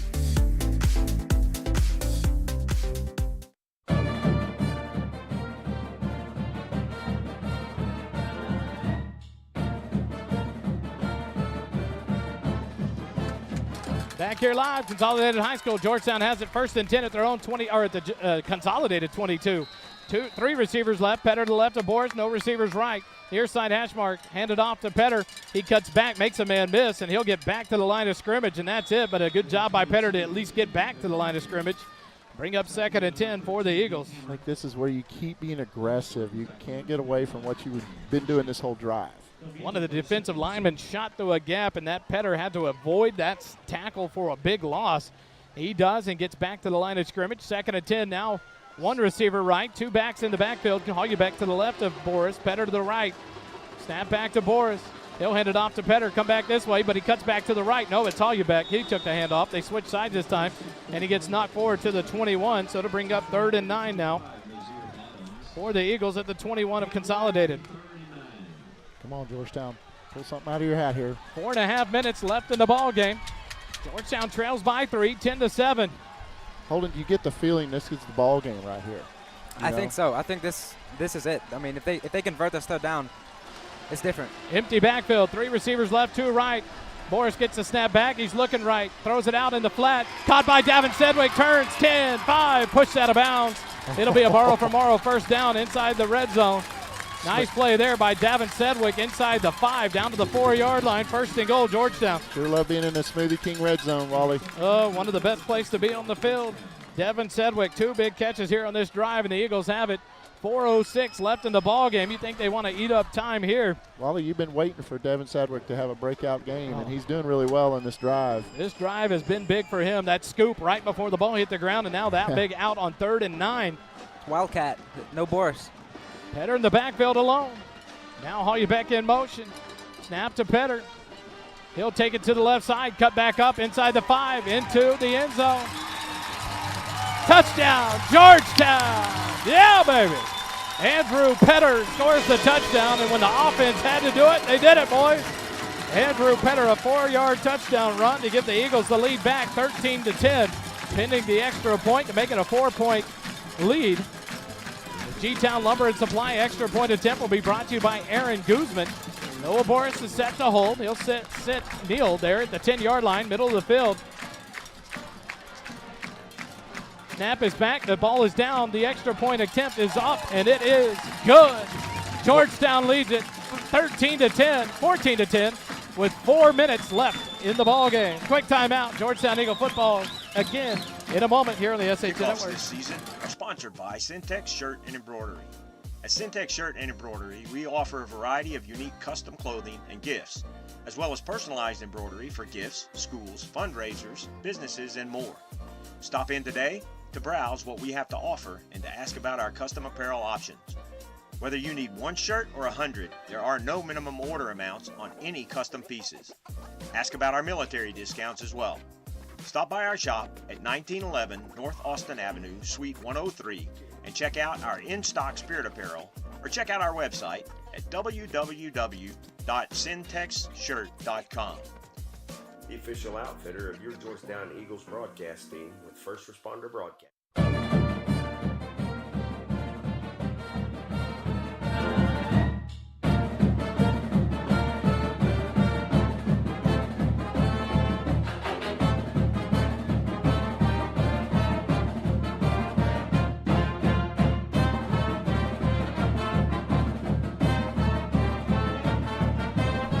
Back here live, College Station, Texas, on the campus of A&M Consolidated High School. Georgetown takes the lead back 14-10 over the Consolidated Tigers with 4 minutes left in the ball game.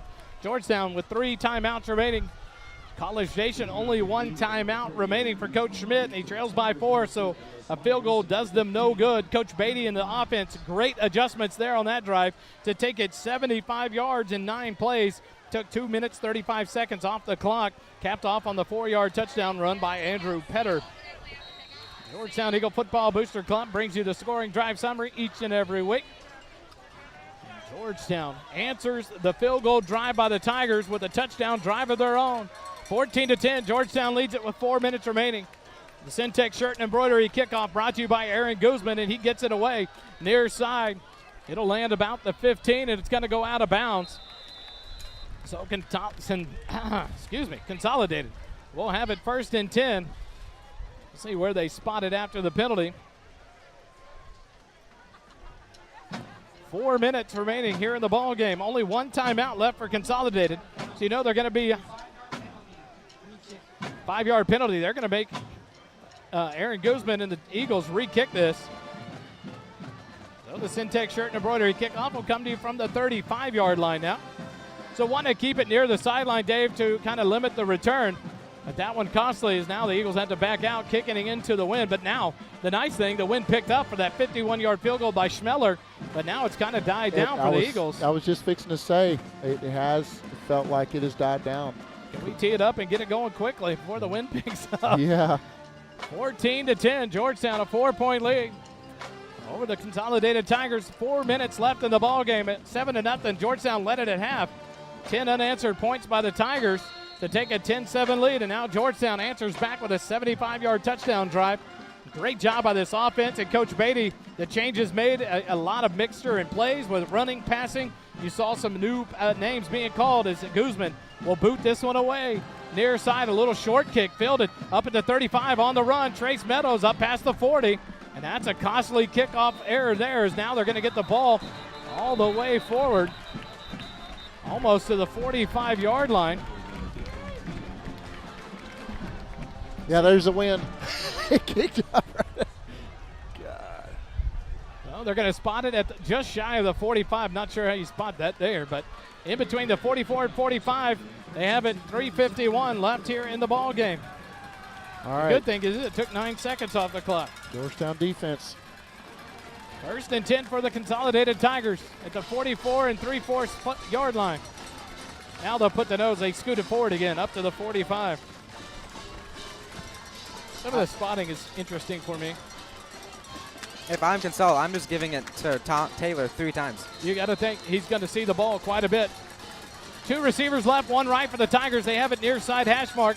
1st and 10 at their own 45, 3:51 remaining. Polling it in the shotgun with Taylor behind him. Turn around, fake the handoff. Wrong side was Taylor. Dump it out in the flat. Schmeller has it up to midfield, and he'll fall forward up to about the 48 of Georgetown. Make it the 47.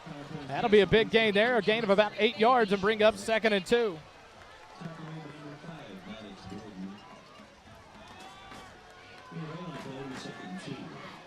Second and 2 for the Tigers. 2 receivers right, 1 left. Taylor in the backfield of Polling. Snap back. Fake the handoff. Throw it out to the left side. But overthrows the receiver. That was an attempt to get it to number 88. That's Roberts. That incompletion brings up 3rd and 2 now for the Tigers. And honestly, lucky that was overthrown, because I think Leo Diaz was like driving on that pass. And lucky they threw the ball. I mean, they could have handed it to 3 and had a 1st down. 3:21 left here in the ball game. A big opportunity here for the Georgetown Eagles. It's only so second on the sideline. It's 3rd down and 2 for the Tigers. 2 receivers right, 1 left. Taylor to the left of Polling in the backfield. Now Vines in motion. Handed off to Taylor, right side. He gets stacked up. Landry Leggett tries to strip the ball. And there was Andrew Urban to clean up the tackle. And a great job. It's a loss on the play of a yard. That'll back it up to the 48-yard line of Georgetown. How about those Eagles? Great play by Landry Leggett. They're going to take it all the way back to midfield. Wow, what a job.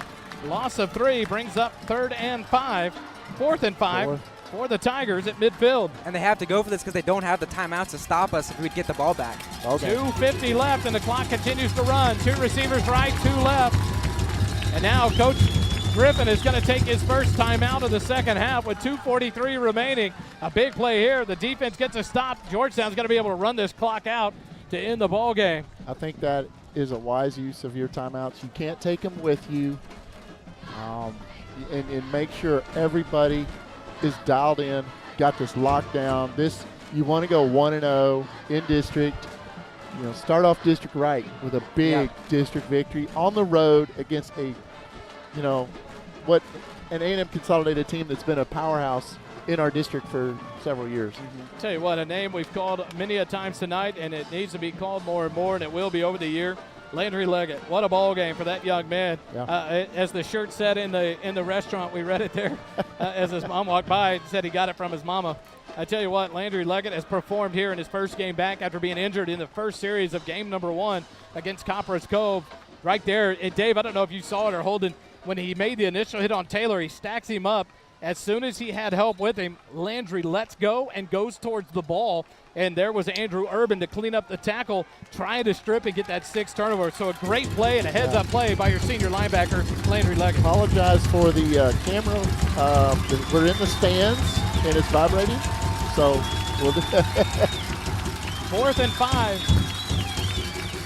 I'll pick it up. I'll pick up the camera. Consolidated has it at the midfield. They got to get to the Georgetown 45. 2 receivers right, 2 left. Far side hash mark. Shotgun snap back. Poling looking. He's being pressured. Sacked! Sacked! Turnover on downs. Georgetown has the ball. The defense rises to the occasion again. Oh, baby. Georgetown Eagles. What a job by this defense and Coach Nicky Landry Leggett. Pressure from the middle. The sack of Poling gives the Georgetown Eagles the ball with 2:38 remaining. What a play by this defense. And they've got A&M Consolidated has how many timeouts? Only one. 1 timeout, and Georgetown has it 1st and 10 at the 43 of Consolidated. 2:38 remaining in the ball game. A couple of first downs, and it's over. Georgetown will come out with Hollybeck and Petter in the backfield. 1 receiver right, 1 left. Far side hash mark. Now Hollybeck in motion out of the backfield. Boris will hand it off to Petter, right up the middle, up past the 40, drags forward, being pushed by their men. Awesome job. Thank you, Tigers. They push Andrew Petter forward. They're going to stop him at the 38-yard line. He got all the way to the 36 on the momentum. They whistle it early. It's down at the 38-yard line. A gain of 5 brings up 2nd and 5. Wow. Wow. Post Malone. Wow. Eagles will take their time here. 2:10 on the clock, and it continues to run. 19 seconds on the play clock. A first down ends the game. It's over. They don't have the timeout to stop the ball. Stop the clock. We need 5 yards. 5 yards. Georgetown has it, 2nd and 5. 2 men in the backfield. Now Hollybeck empties out right side. Handed off. Petter cuts right back up the middle. Hit, bounces off a tackle. Up past the 40 to about the 35. Pushes forward and then thrown forward enough for a borrow from Morrow. First down. Georgetown gets the first down they need, and now there's the last time out called by head coach Brandon Schmidt from Consolidated. We'll take it with them. 1:47 left in the ball game. Georgetown has it 1st and 10 inside Consolidated territory, trying to run the clock out. Back with more Eagle football in a moment. The JCT broadcast booth is sponsored by JMT's in Round Rock. JMT's provides customized apparel and promotional items to small businesses, schools, and nonprofit organizations. Our services include screen printing, embroidery, and promotional items. Our game-changing direct-to-film printing allows JMT's to print full-color graphics on your garments. JMT's has the experience and confidence to take on any order. Visit our website at jmts.com or call us at 512-388-5555.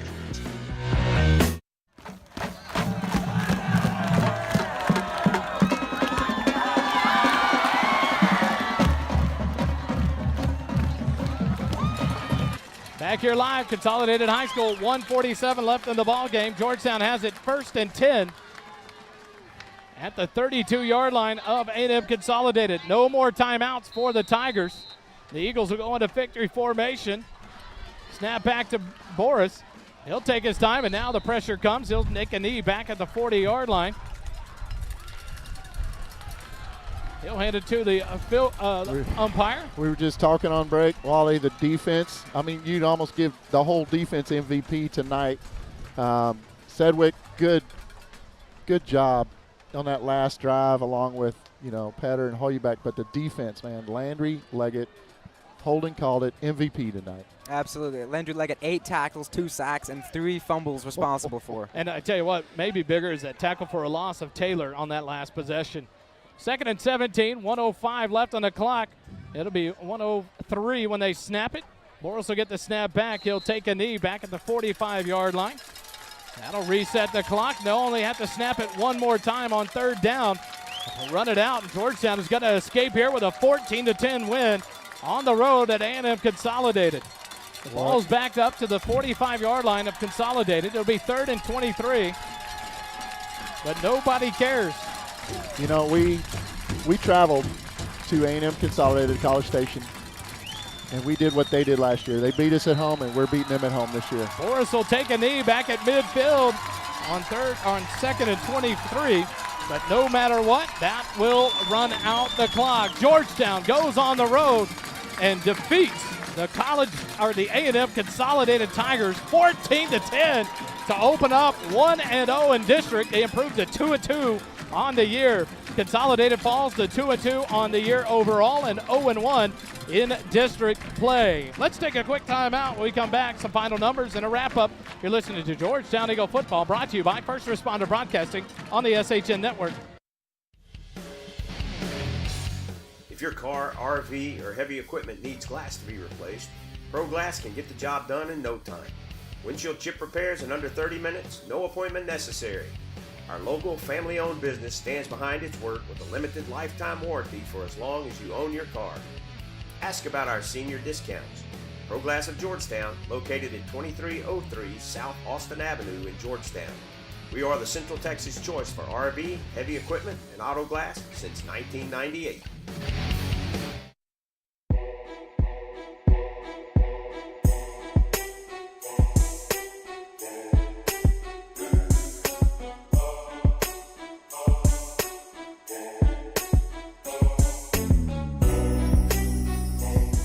Back here live, A&M Consolidated High School in College Station, Texas. The Georgetown Eagles pull off the upset, 14-10 on the road to open up 1-0 in district play.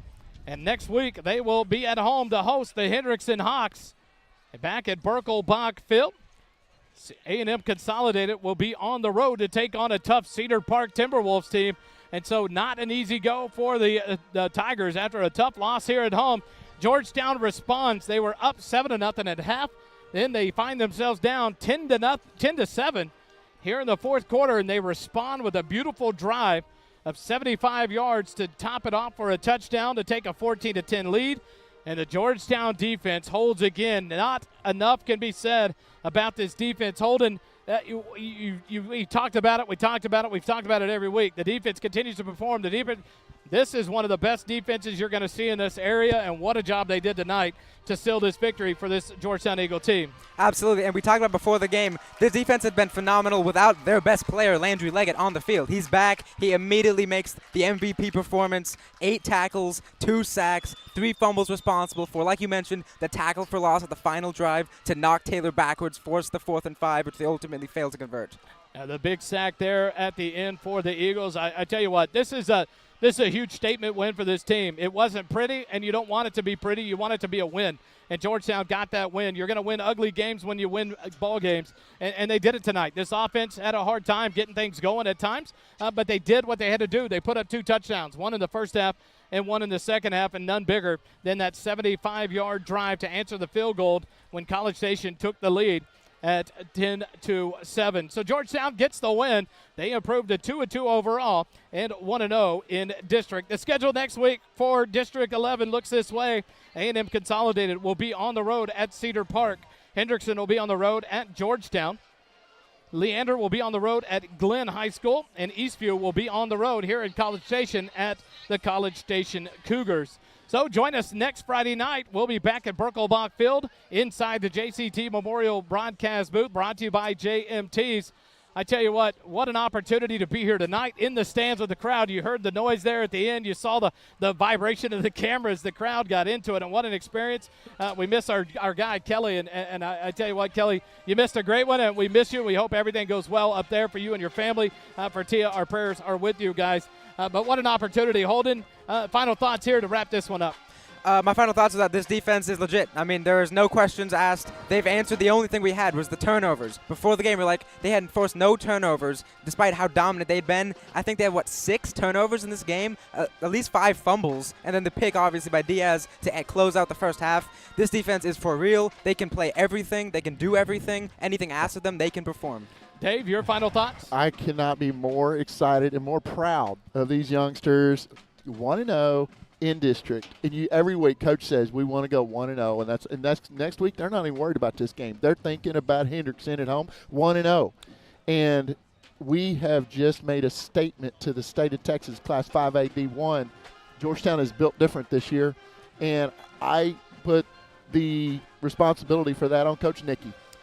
These players have bought in. He came in 2 years, and every once in a while a change is good. Yeah. And not that the defense was bad. Yeah. But the different scheme, the different atmosphere, the different emotion from this defense, these players are 100% bought into Coach Nicky and this defense, and you see it on the field here in his second year at the helm of the defense. And everybody's back healthy. We're going to be monitoring, situations with our offensive line throughout the week. But, man, it'll be nice to be back at home next week, and I couldn't be more. I want to jump up and down with this tense right here. Monday night, the Booster Club will meet at 6 p.m. there at the field house. Come join in for the Booster Club meeting. It's a quick meeting. The coaches come in and show highlights of all the games from the freshman 2 games, the 2 JV games, and then the varsity highlights. Coach Griffin goes over that game and then takes questions and talks about the game and the pre-lead into next week's ball game against Hendrickson. And then they have a short business meeting at the Booster Club, usually out by 7 o'clock. Come join us there at the Booster Club in the field house to get all the latest. It's a great way to find out the inside word on Eagle football that you won't hear anywhere else but from Coach Griffin himself. On Tuesday night, back on the road, we'll be at Eastview High School. The Battle of San Gabriel, the Lady Eagle volleyball team, will go across town to take on the Eastview Lady Patriots. The Lady Eagles alone in first place of district standings, 5-0 over. They won over Hendrickson on Tuesday night, and now they'll take on a 4-1 team on Tuesday night against Eastview. Another battle in between this inter-district rivalry between Georgetown ISD schools. And then Wednesday night, back at Mesquite Creek Outfitters. Come join us.